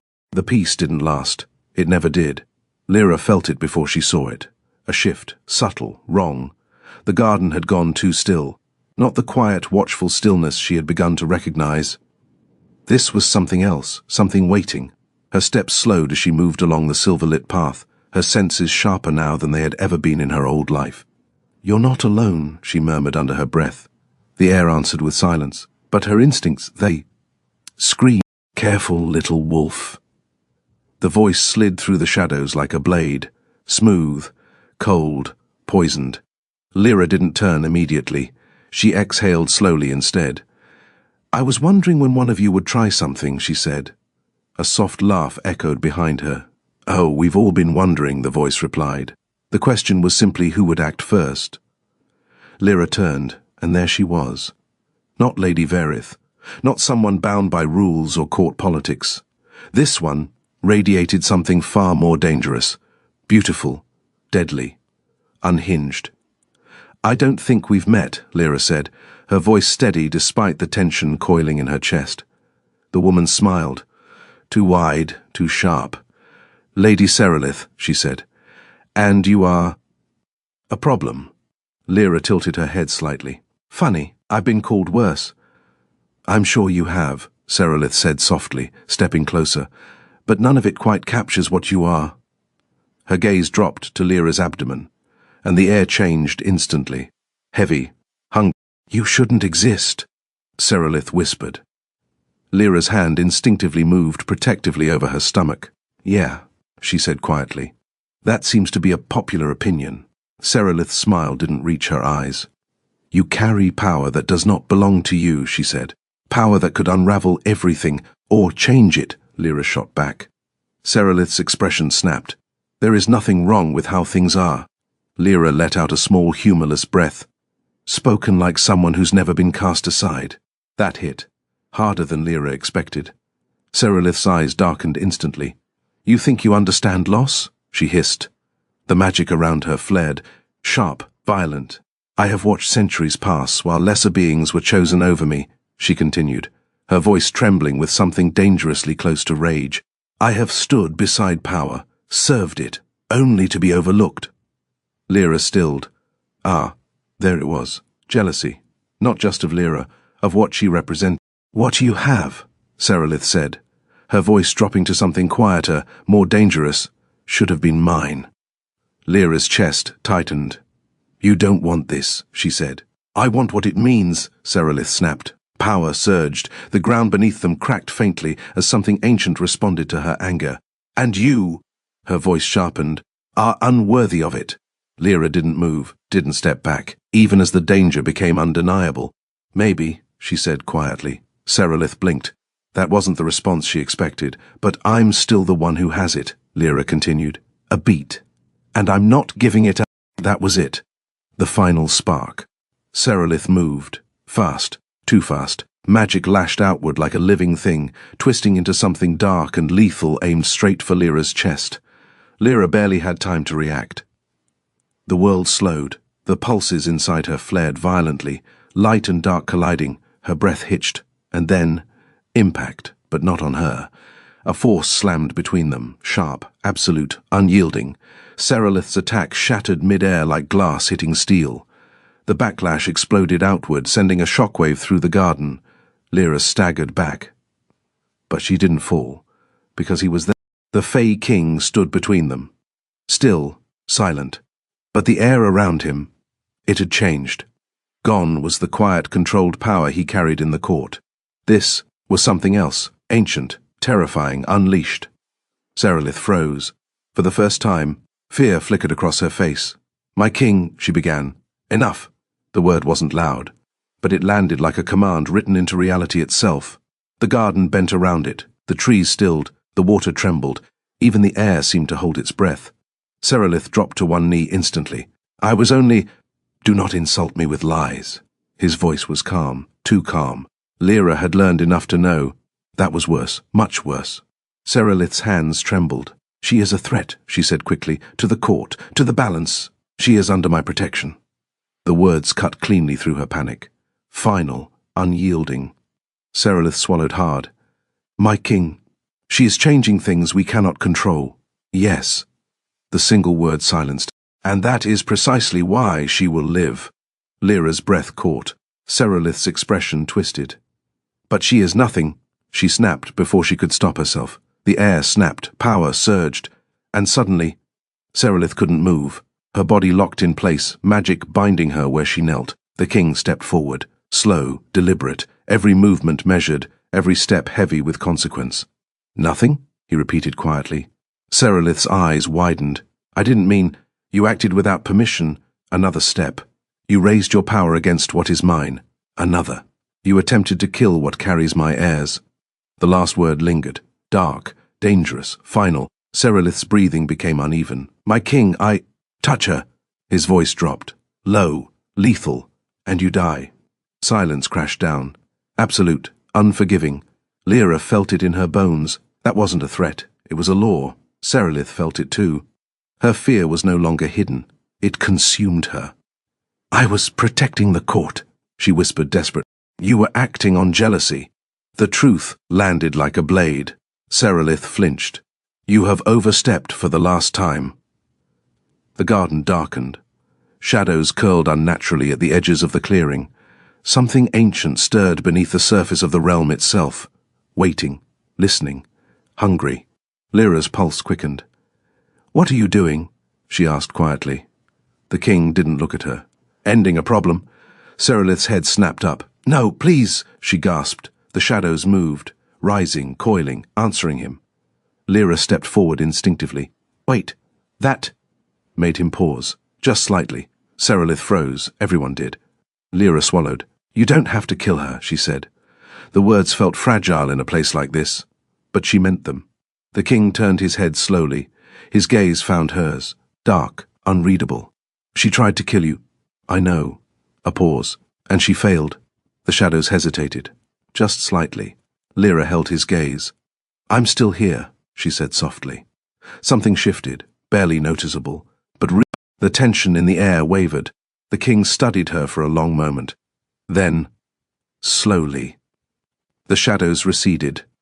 Serelith collapsed forward, gasping, alive, but shaken to her core. "This is your only reprieve," he said coldly. "You will not receive another—" Serelith didn't argue, didn't protest. She knew. She had come closer to death than most ever did. Silence returned to the garden. But it wasn't the same. Lyra exhaled slowly, her heart still racing. "That was intense," she muttered. The king turned fully toward her now. "You should not have intervened." "Probably not." A pause. But I did. He studied her. Carefully. You showed mercy to someone who would not show it to you. Lyra shrugged faintly. Maybe. Her hand rested lightly over her abdomen again. Or maybe I just didn't want your heirs to start their lives surrounded by death. That caught him off guard. Just slightly. To her. You think that changes anything? No, she said honestly. A beat. But maybe it changes something. Silence stretched between them again. But this time, it was heavier, more aware, more real. You protected me, she said quietly. I told you I would. You meant it. Yes. Lyra held his gaze. And for the first time, she believed him completely. Far beyond the Fey realm, Kyle crossed the threshold. The forbidden forest closed behind him. And something ancient finally took note. Back in the garden, the danger had passed, but something else had taken its place. Not fear, not tension, something slower, something deeper, and far more dangerous than either of them were ready to admit. The garden had not forgotten. Magic still lingered in the air, thick, charged, alive with everything that had just happened. Lyra could still feel it in her veins, the fear, the power, and something else, something far more dangerous. You shouldn't have stopped me. His voice was quieter now, but no less intense. Lyra turned to face him fully. And you shouldn't be so quick to kill, she replied, a faint narrowing of his eyes. You think that was quick? She hesitated. No, because it hadn't been. It had been controlled, deliberate, worse than rage. They stood too close, closer than before, and neither of them moved away. The space between them felt fragile, like something waiting to break or ignite. She would have killed you. I know, and you still chose to protect her. Lyra exhaled slowly. I didn't protect her, she said. I stopped you. A pause. Why? The question was simple, but heavy. Lyra searched for the answer. I don't want to become something cruel just because I've been hurt, she said finally. Silence. The kind that settles deep. The kind that means something. His gaze didn't leave hers. You already are something dangerous, he said. Lyra swallowed. Dangerous doesn't have to mean heartless. Another pause. Then, you are not what I expected. Her breath caught slightly. Good or bad? His eyes darkened faintly. I have not decided. That should have irritated her, but it didn't. Not when he was looking at her like that. Like she was something he couldn't quite figure out, and didn't want to. The air shifted again. Subtle, but different. The magic between them stirred, drawn, responding. Lyra felt it first. That pull, low, warm, unsettling. Her heartbeat quickened. They're reacting again, she whispered. They are not the only ones. Her eyes lifted to his, too fast, too aware. What does that mean? She asked softly. He didn't answer, not with words. He stepped closer. This time, there was no space left. Lyra's breath caught. She should move, she knew she should, but she... His hand lifted slowly. Not rushed, not forceful, just certain. His fingers brushed lightly along her jaw, tilting her face up just enough. The touch was gentle, but it sent a sharp electric feeling through her entire body. You are trembling, he said quietly. I'm not afraid, she whispered. I know. That made her breath hit. The world around them seemed to fade. The garden, the court, the danger, all of it. Distant, irrelevant. There was only this moment, this closeness, this tension that had been building since the moment they met. You should step back, Lyra said softly. You should ask me to... Her lips parted slightly, but no words came. He closed the distance and kissed. The connection between them flared, not just physical, something deeper, something tied to the bond, to the power, to the life growing inside her. It pulsed in sync with them, bright, alive, watching. He pulled back first, barely, just enough. Their foreheads nearly touching, her breathing uneven, his steady, but heavier than before. You feel it, he said quietly. It wasn't a question. Lyra nodded faintly. Yes. Her voice was soft, unsteady. It's not just me, is it? No. A pause. It is us. Her heart skipped. She should have stepped away, created distance, regained control. Instead, her hand lifted to his chest, resting there, feeling the steady strength beneath her palm. You said you don't act on emotion, she whispered. I do not. her lips curved faintly. Then what was that? For the first time. He didn't answer immediately. His gaze held hers. Intense, focused, unreadable. Then, that was a choice. Her breath caught again. This time, she kissed him. Not because of the bond, not because of the magic, but because she wanted to. It was slower, softer, but no less intense. And when he responded, it wasn't restrained anymore. The world disappeared completely this time. No court, no war, no past, just heat and breath, and the dangerous realization that this, whatever this was no longer something either of them could ignore. When they finally broke apart, Lyra leaned back slightly, her chest rising and falling. That was a mistake, she said softly, but there was no conviction in it. No, he said. Her eyes met his. Then what was it? A pause.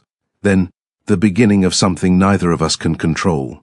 Far beyond the garden, something dark stirred. Watching, waiting.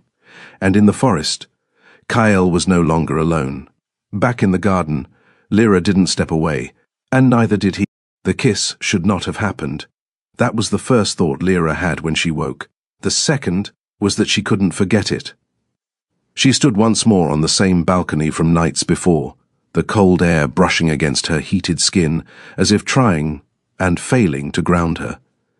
Everything felt different, too sharp, too alive.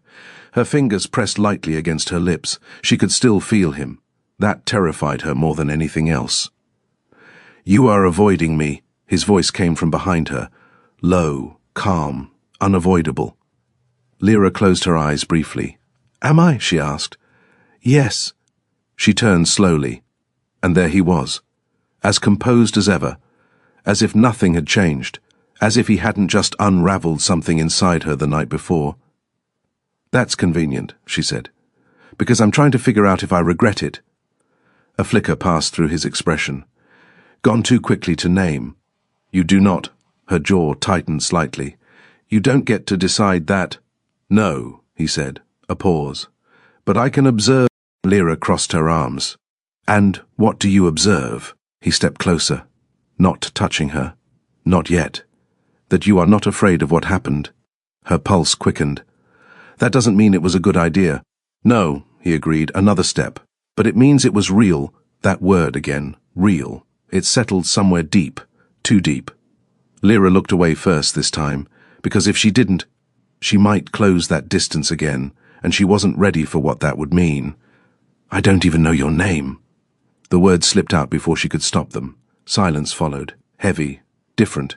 When she looked back, something had changed, subtly, but unmistakably. "You have never asked." Lyra frowned. "I didn't think you'd answer. I would not have." That didn't surprise her. "But now?" she pressed. A long pause, the kind that felt like standing at the edge of something buried, something dangerous. "I had a name," he said at last. Lyra blinked. Had. Past tense. And now? His gaze darkened. "Now it is not spoken." "That's not how names work," she said quietly. "For you," he corrected. A faint chill ran down her spine. "For me, a name is not just identity." Another step closer. "It is power." Lyra studied him. "You're afraid of it?" she asked softly. His eyes met hers. "I am not afraid of anything, a beat, but I will not give my enemies a weapon. That was honest." "Then why tell me at all?" The question lingered, because he had started to. That meant something, didn't it? His gaze held hers for a long moment. Then, "Because you are already part of what I protect." Lyra's breath caught. "And what I destroy." The words sent a chill through her. "Destroy?" she echoed. His expression didn't soften. "I do not forgive betrayal." Something dark flickered beneath the surface. Old, buried, but not forgotten. "This is about Kyle," she said quietly. His silence confirmed it. "You hate him." It wasn't a question. His jaw tightened. "I do not waste emotion on hate." Lyra raised an eyebrow slightly. "That sounds like a yes." A pause. Then, "He was not always my enemy." That surprised her. Lyra stepped closer, careful, measured. "Then what was he?" The air shifted. the past stirring between them. He was my brother in all but blood. Lyra stilled. I don't understand. You will... His voice lowered. Darker now, less controlled. We were raised together, he said. Before titles, before crowns, before war. Lyra listened, not interrupting, not questioning, because something told her this mattered. He was not always the Alpha King, he continued, and I was not always what I am now. A faint bitterness edged his voice. We trained together, fought together, bled for one another. Lyra's chest tightened slightly. That doesn't sound like enemies. We were not. A pause. Then, there was a time I would have trusted him with my life. Something cold settled in Lyra's stomach. Because she already knew. That kind of trust didn't break easily. It shattered. What changed? She asked quietly. His gaze dropped briefly, then returned to hers, sharper, colder. She did. The words were quiet, but they carried weight. Lyra's breath caught. Your mate, she said softly. A flicker of something passed through his eyes. Pain, real, unhidden, for just a second. Yes. The air seemed to still around them. Even the wind quieted. As if the world itself was listening. She was mine, he said. Not possessive, not cruel, just certain, bound to me by fate. Lyra's heart twisted, because she understood what that meant, more than she wanted to. And Kyle? She asked carefully. His expression darkened. He took her. The words landed like a blade. Lyra's breath caught. What do you mean? Took her. His voice dropped. Dangerous, controlled. He wanted power, he said, and she was a means to it. Her stomach turned. No. He broke the bond. Lyra's heart stopped. That wasn't supposed to be possible. Not naturally, not without consequence. And then? His voice tightened slightly. He made her his. Lyra stepped back slightly. Shock flooding her system. He forced her. A pause. Then, yes. The word echoed, heavy, sickening. He claimed her, the king continued, impregnated her. Lyra's hand instinctively moved to her own abdomen, horror creeping in. And she... Lyra swallowed. What happened to her? For the first time... His control cracked. Just slightly, she died. The words were quiet, but devastating. Her body could not survive what he did, he said, nor the breaking of the bond. Lyra's chest ached, because she knew exactly how that felt. The emptiness, the tearing, the loss. I felt her die, he said. His voice was no longer distant, no longer detached, it was raw, and he... A pause, sharp and cutting, called it necessary. Silence fell, heavy, unforgiving. Lyra stared at him, really saw him now, not just as the powerful, untouchable king, but as something else. Someone who had been broken, and never allowed himself to heal. That's why you hate him, she whispered. His gaze met hers, dark, ancient, unforgiving. That is why I will end him. The promise was absolute. Lyra's heart pounded, because suddenly, this wasn't just about her, or the bond, or the children. This was war, personal, violent, unavoidable. And me? She asked quietly. The question slipped out before she could stop it. His expression shifted slightly. Just enough. You are not her. The answer was immediate, certain. But you carry something he never should have touched. Her breath caught. And that, he said quietly, makes this far more dangerous than either of you realize. Far away, deep in the forest. Kyle felt it, a shift, a pull, something awakening, and for the first time, he hesitated. Back on the balcony, Lyra stood between past and future, between two men bound by betrayal, and a history soaked in blood. And now, she was at the center of. The forest did not welcome him. It tolerated him. Barely. Kyle felt it with every step. The moment he crossed into the forbidden lands, something ancient had shifted. The air thickened, the shadows stretched unnaturally, and the silence, it wasn't empty, it was watching.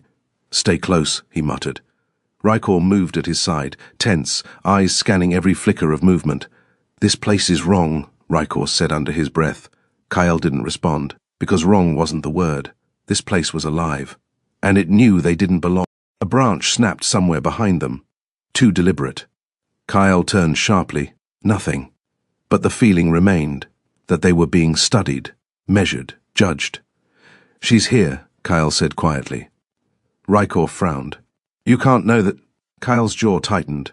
The pull was stronger now. Not the broken bond. Something else. Something deeper. Something that didn't feel like rejection. And that unsettled him more than anything else. Back in the Fey realm. Lyra couldn't stop thinking about what he told her. He took her. The words echoed in her mind, over and over, twisting, changing, refusing to settle. It didn't feel right. Not entirely. Not because she thought the Fey King was lying, but because something about it felt incomplete. "You're troubled." Lyra didn't turn. She recognized the voice now. "Do you ever get tired of appearing out of nowhere?" she asked. Caelion stepped beside her, glancing out over the endless shifting horizon. "Never," he said lightly. "It keeps life interesting." Lyra sighed softly. "I'm not in the mood for your usual commentary." "That's unfortunate," he replied, "because I have some—" She finally looked at him. "And what is that?" His expression shifted. Subtle, less playful, more knowing. "You're starting to question him." Lyra stiffened. "I didn't say that. You didn't have to." He tilted his head slightly. "You wear your thoughts very loudly." She looked away again. "That story," she said slowly. "About Kael," Caelion hummed softly. "Yes. A tragic tale, betrayal, loss, revenge. Very on brand for this court." Lyra frowned. "You don't believe it?" That made him pause. "Not long, but enough." "I believe it is his truth," Caelion said carefully. Lyra's chest tightened. "That's not the same thing." "No," he agreed. "It isn't." Silence stretched between them. Heavy, uncomfortable. "So what's missing?" Lyra asked. Caelion glanced at her. "You're asking the wrong question." Her brows furrowed. "Then what's the right one?" He smiled faintly. "What if the story didn't happen the way either of them remembers it?" That sent a chill down her spine. "You think they're both lying?" she asked. "No," he said. "I think they're both telling the truth." Lyra blinked. "That doesn't make sense." "It rarely does," he said. "Not when power, love, and betrayal are involved." Her heart pounded, because suddenly everything felt uncertain. "Then what really happened?" she pressed. Caelion's gaze drifted toward the distance, far beyond the court, beyond the realm itself.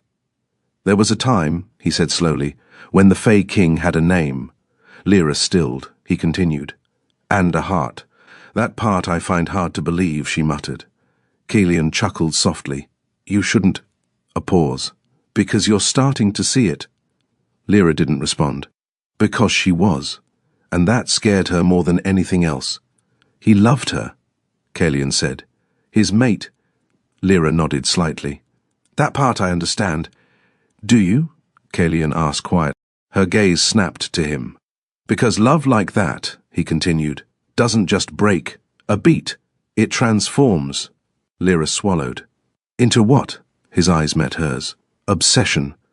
The word lingered, dark, unsettling, too real. "And Kael?" she asked. Caelion's expression shifted again, harder now, more serious. He wasn't always the villain in that story. Lyra's breath caught. "There was a war coming," Caelion said. "Even back then, power was shifting, alliances were fragile." Lyra listened carefully. Every word mattered now. "The woman in the middle of it all," he continued. "She wasn't weak." That surprised her. "She chose?" Lyra asked. Caelion didn't answer immediately. "She made a decision," he said at last. "That's not the same thing," Lyra pressed. "No," he agreed, "it isn't." Frustration flickered through her. "You're not telling me everything." "Of course not," he said lightly. "Where's the fun in that?" Lyra glared at him. "This isn't a game." "No," he said softly. "It's much worse." The wind shifted, carrying something distant, something dangerous. Far in the forest, a roar echoed. Deep, ancient, not wolf, not fey, something else. Kael froze. Rykor stepped back slightly. "What was that?" Kael's eyes narrowed. "Not something we should ignore." The ground trembled faintly beneath their feet, and then it emerged, massive, twisted, made of shadow and bone and something far older than either of them. Its eyes burned with an unnatural light, locked onto Kael. "You don't belong here," the creature growled. Its voice wasn't sound, it was pressure, inside his skull. Kael didn't move, didn't flinch. "I'm not here for you." The creature tilted its head. You are here because of her. Kyle's chest tightened. She is not yours anymore. The words hit harder than any physical blow. Kyle's gaze darkened. She was never meant to be taken. The creature let out something between a laugh and a snarl. Nothing is ever taken without reason. Back in the Fey realm. Lyra felt it. Suddenly. Violent. The pulses inside her surged. Clashing. Fighting. Reacting. She gasped, doubling over slightly. Something's wrong. Kelion's expression sharpened instantly. He's getting closer, he said. Lyra's heart pounded. Kyle? The name felt different now. Heavier, more complicated. Not just the man who rejected her. Not just the Alpha King. But someone tied to a past she didn't fully understand. And a truth that was beginning to unravel. Kelion looked at her carefully. You're standing in the middle of a story that has never truly ended, he said. Lyra swallowed. Then maybe it's time it does. Far away, Kyle drew his weapon. The creature smiled. And the past finally began to catch up with the present. The moment Lyra felt Kyle, everything shattered. It wasn't physical, not something she could see or touch, but it was there. A pull, sharp, uninvited, familiar. She staggered, gripping the nearest pillar as the force of it hit her. Her breath came uneven. No, she whispered. Not again. Not him. He's crossed the threshold. Lyra looked up sharply. Kelion stood a few steps away now, his usual ease gone, replaced with something far more serious. You said he couldn't, she said. I said he shouldn't, Kelion corrected. There's a difference. Her chest tightened. He's going to die. Maybe, Kelion said. Lyra shook her head. No, something's wrong, I can feel it. He's not just here. He's connected. The word sat heavy in her chest, and she hated. Tell him to leave. The voice behind her was cold, controlled, familiar. Lyra turned. The Fey King stood at the edge of the hall now, shadows clinging to him like a second skin. His presence alone shifted the air, commanded it, dominated it. I can't, Lyra said. His gaze sharpened. You will. I don't know how, she snapped. The tension between them ignited instantly. You felt him, he said. That doesn't mean I can control him. No, he replied coldly. But it means he can feel you. That hit. Hard. Lyra's stomach twisted. You think he came here because of me? She asked. I know he did. Silence fell. Heavy. Unforgiving. Then maybe you should ask yourself why. Lyra shot back. His expression darkened. I already have. The words were loaded. Sharp. Too sharp. Lyra stepped forward. Her pulse racing. Not from fear. From anger, from confusion, from something far more dangerous. You told me he took her, she said. That he destroyed your bond. And you expect me to just accept that as the full truth? His gaze locked onto hers. Deadly. Are you questioning me?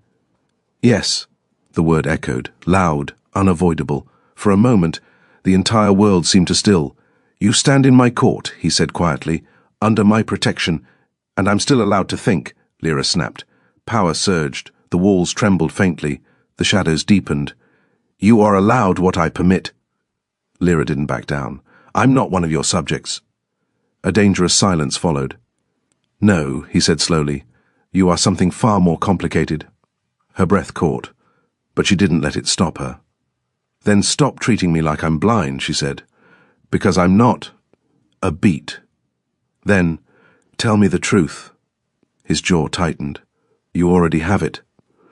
No, she said. Her voice softened, but it didn't weaken. I have your version. That struck something deeper.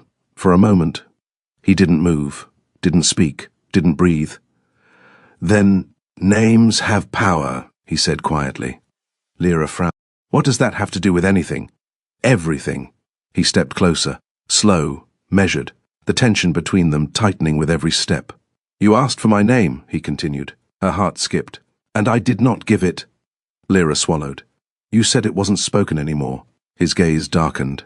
That was a lie. Her breath caught.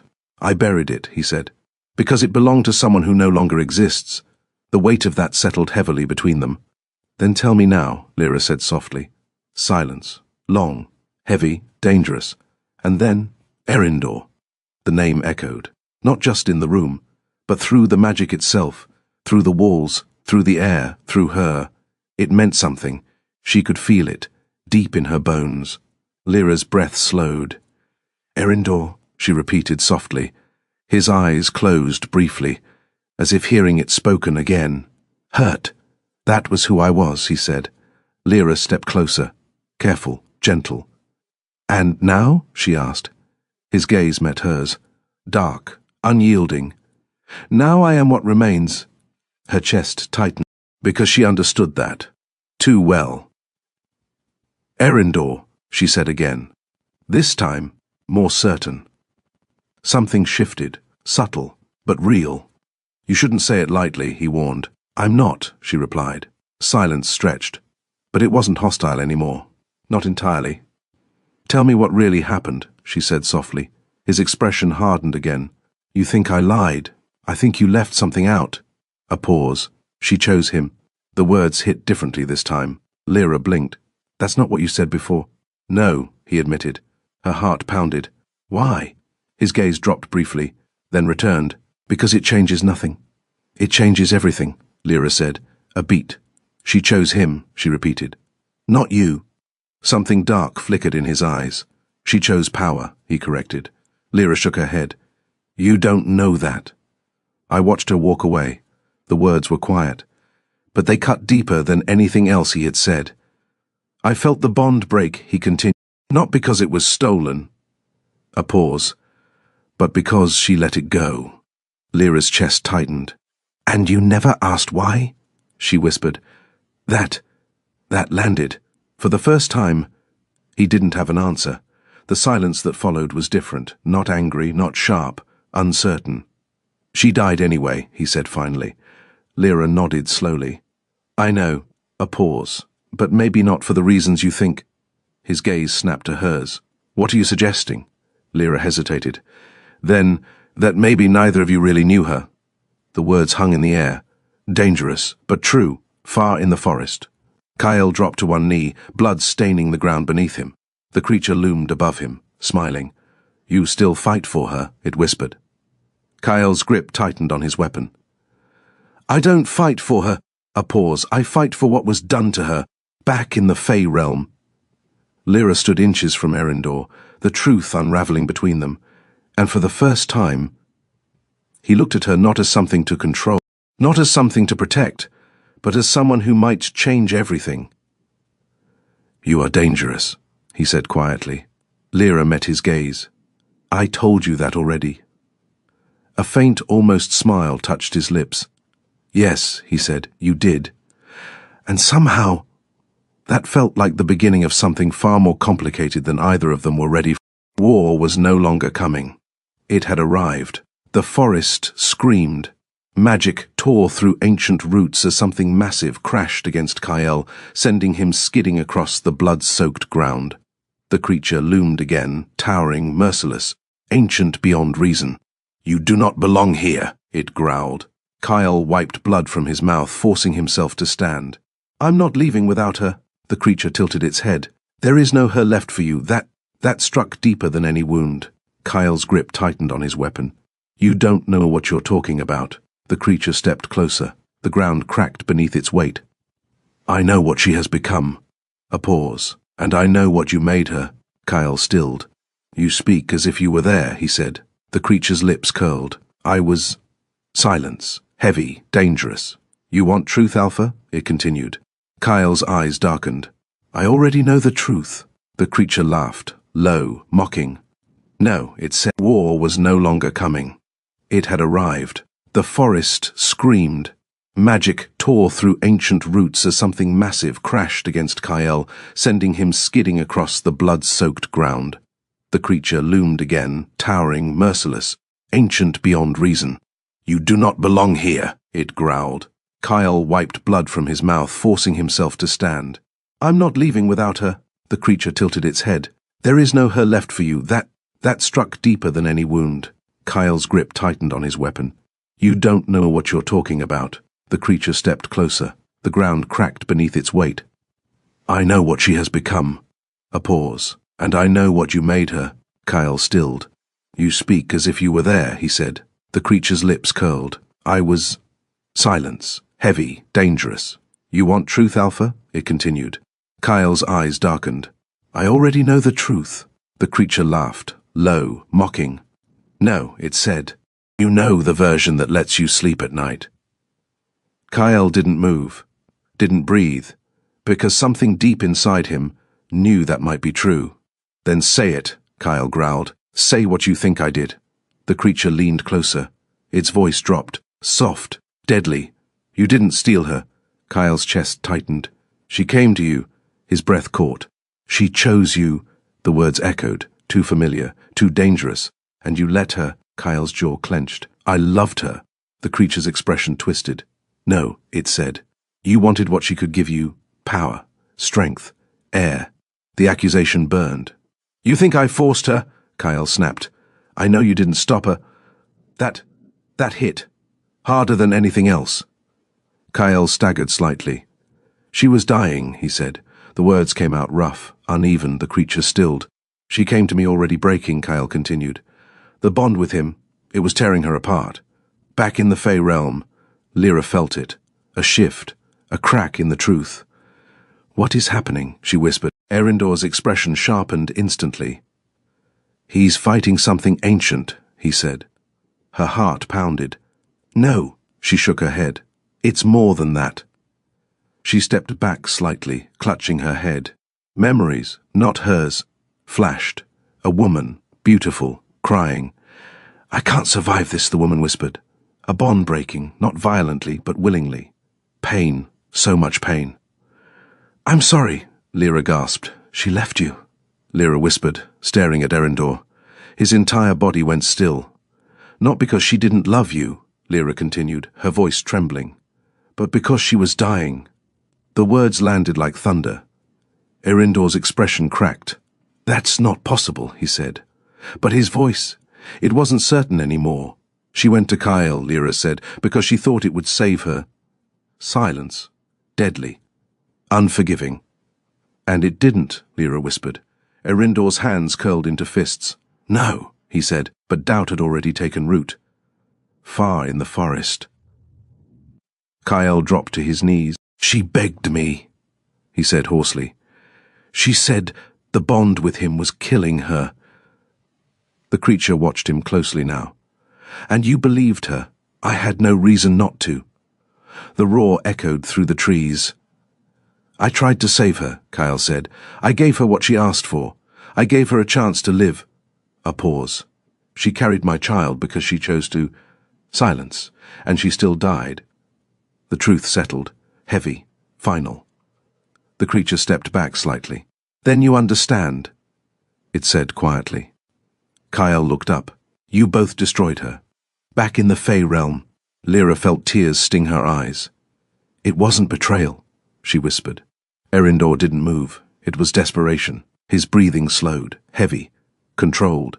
She didn't choose power, Lyra said softly. She chose survival. A long pause. And she lost anyway. The truth cut through everything, the hatred, the war, the years of pain, all of it, built on something broken.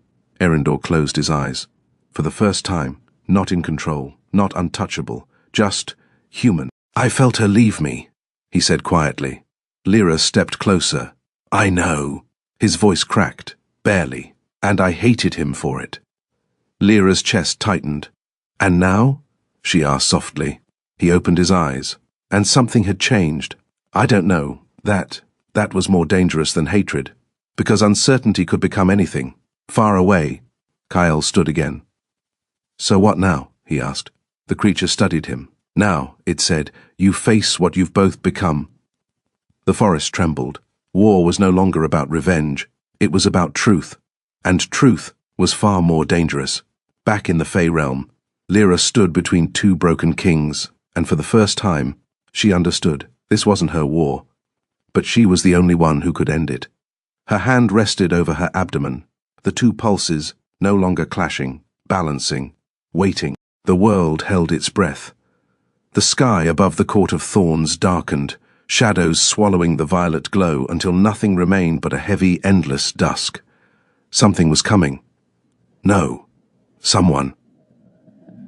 Lyra stood at the center of the great hall, unmoving, waiting. Her hand rested over her abdomen, her breathing steady despite the storm gathering around her. She could feel them, both of them. Not just the lives growing inside her, but the two forces pulling the world toward ruin, toward each other. "He's here." The voice beside her was quiet, controlled, but no longer untouched. Erindor stood at her side, not in front of her, not shielding her, beside her, for once.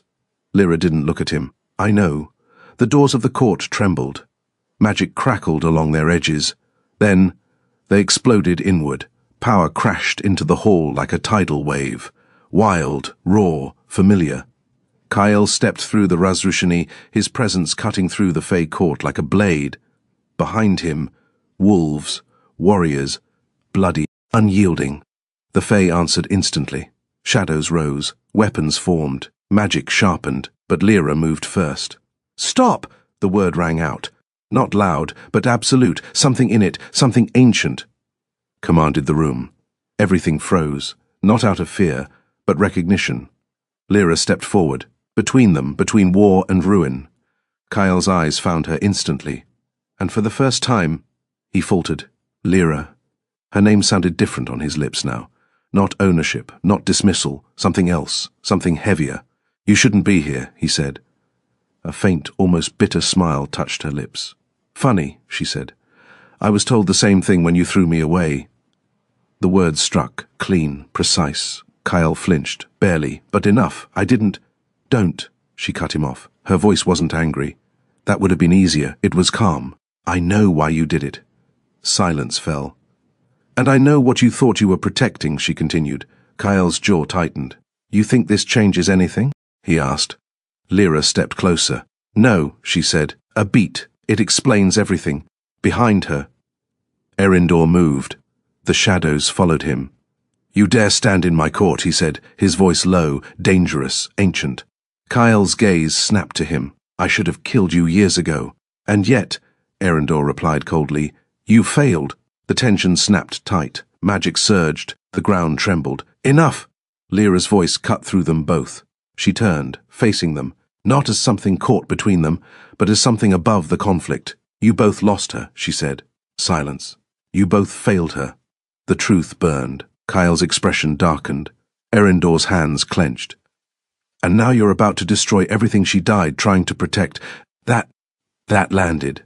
"What are you talking about?" Kyle demanded. Lyra's gaze softened slightly, not with weakness, with understanding. "She wasn't choosing power," Lyra said. "She was trying to survive." Kyle froze. Erindor didn't move. "The bond was killing her," Lyra continued. "And neither of you saw it." "I did," Kyle snapped. "She came to me because she was dying, and you thought claiming her would save her." He faltered. Lyra turned to Erindor. "And you thought she betrayed you." His silence said everything. "You both loved her," Lyra said softly, a pause. "And you both destroyed her." The truth settled, heavy, unavoidable. For the first time, neither of them argued. Lyra exhaled slowly. "This war isn't about her anymore," she said. Her hand pressed more firmly against her abdomen.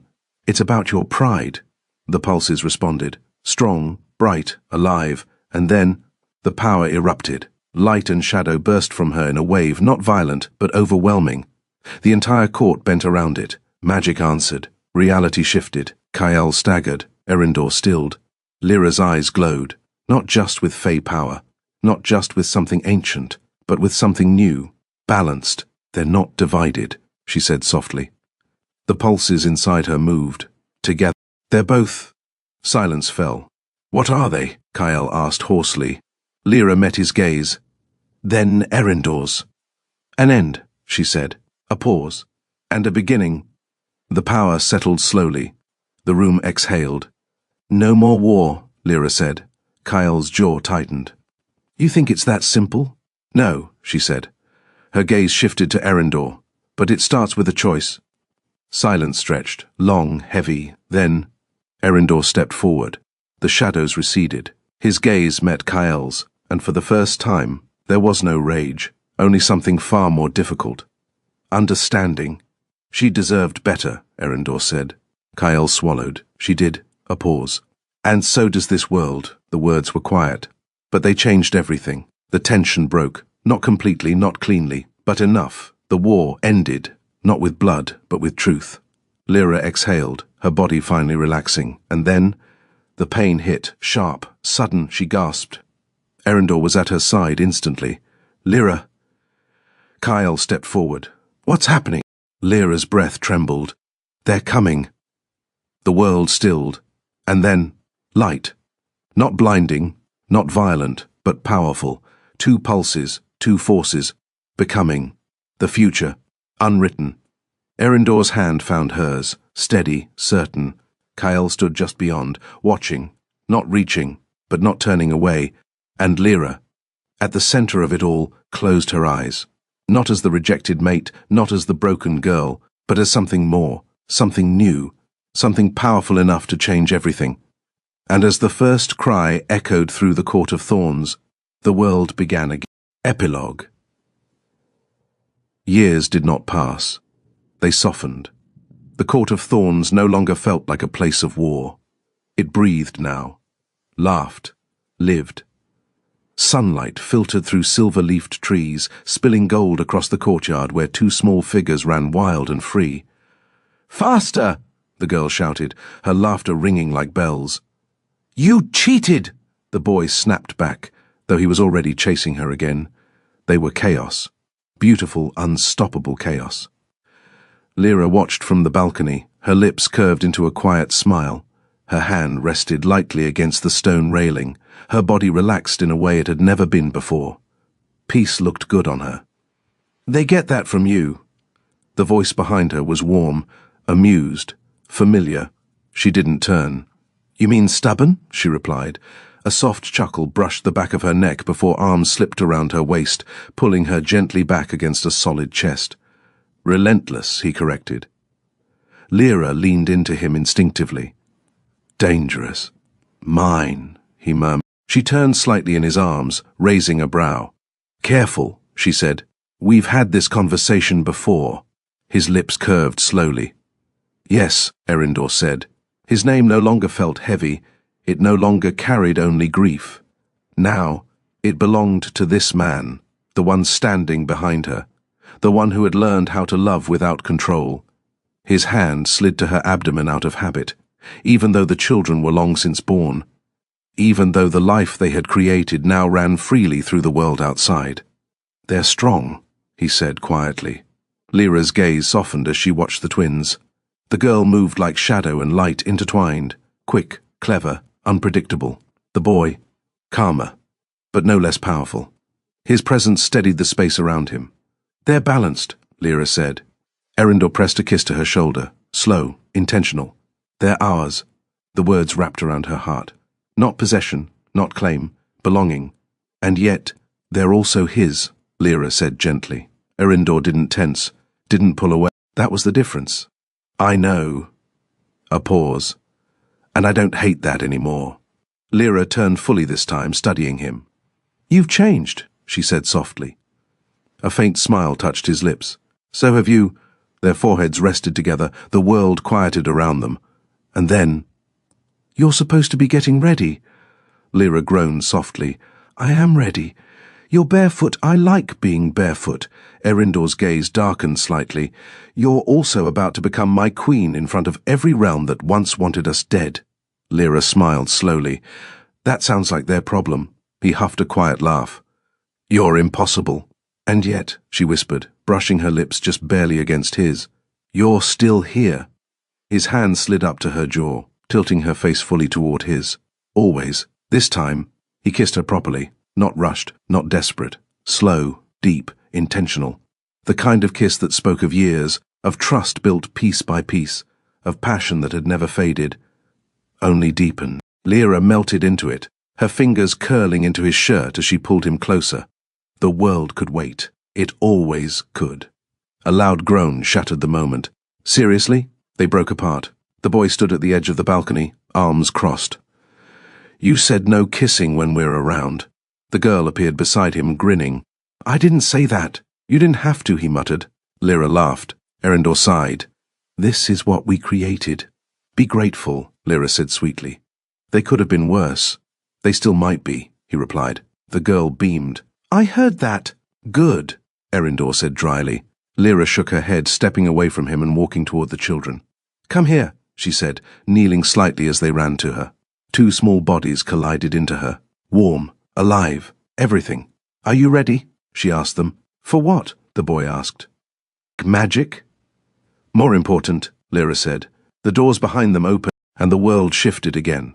Kael stood there, not as a king at war, not as a man broken by the past, but as something quieter, something steadier. He met Lyra's gaze, then the children's, and something in him softened every time. They've grown, he said. They don't stop, Lyra replied. The twins stared at him curiously. Are you coming to the ceremony? The girl asked boldly. Kael blinked slightly, then a small smile touched his lips. I wouldn't miss it. The boy studied him. You're not scary, Kael huffed softly. I've been told otherwise.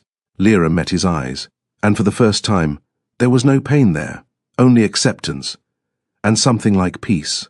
Thank you, she said quietly. Kael nodded once. For them, he replied. Not for forgiveness, not for the past, for the future. The ceremony began as the sun dipped low, gold and silver light weaving together across the sky. Lyra stood at the center once more, but this time, she wasn't alone. Erindor stood beside her, steady, certain, their hands intertwined. No force, no magic binding them, only choice, only love. I choose you, he said quietly. Lyra's breath caught, not because fate demands it, a pause, but because I do. Her fingers tightened in his. I choose you too, she whispered, and when their lips met, it wasn't the beginning, it wasn't the end. It was something far rarer, something earned, a love that had survived truth, pain, and time, and still chose to stay. Below them, two small voices whispered. Do you think we'll be like them? The girl asked. The boy considered. Stronger, he decided. She grinned. Definitely stronger. Above them. The world stood still for just a moment longer, long enough to remember that even in darkness, love could grow, wild, unbreakable, and eternal. The end, sequel, the Alpha who learned to love again.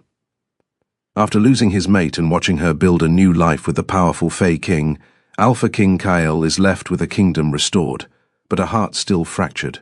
Haunted by guilt, regret, and the ghosts of a love he could not save, Kael rules with strength, but without purpose. Everything changes when a mysterious woman appears at the edge of his territory. Asha is unlike anyone he has ever encountered, powerful, unreadable, and dangerously alluring. She leaves no scent, no past, and no trace, except destruction. Entire villages vanish wherever she goes, and whispers begin to spread of a force that even ancient magic cannot explain. Drawn together by pain, power, and undeniable attraction, Kael and Asha enter a dangerous game of trust and control. But as their connection deepens into something dark and intoxicating, secrets begin to unravel. Because Asha isn't just hiding from the past, she may be the very thing that destroyed it. And Kael must face an impossible choice: hold on to the memory of the mate he lost, or risk everything for a love that could either save him or end him. You betrayed me. I had no choice. There's always a choice. I did it for us. Lies! I can't trust you.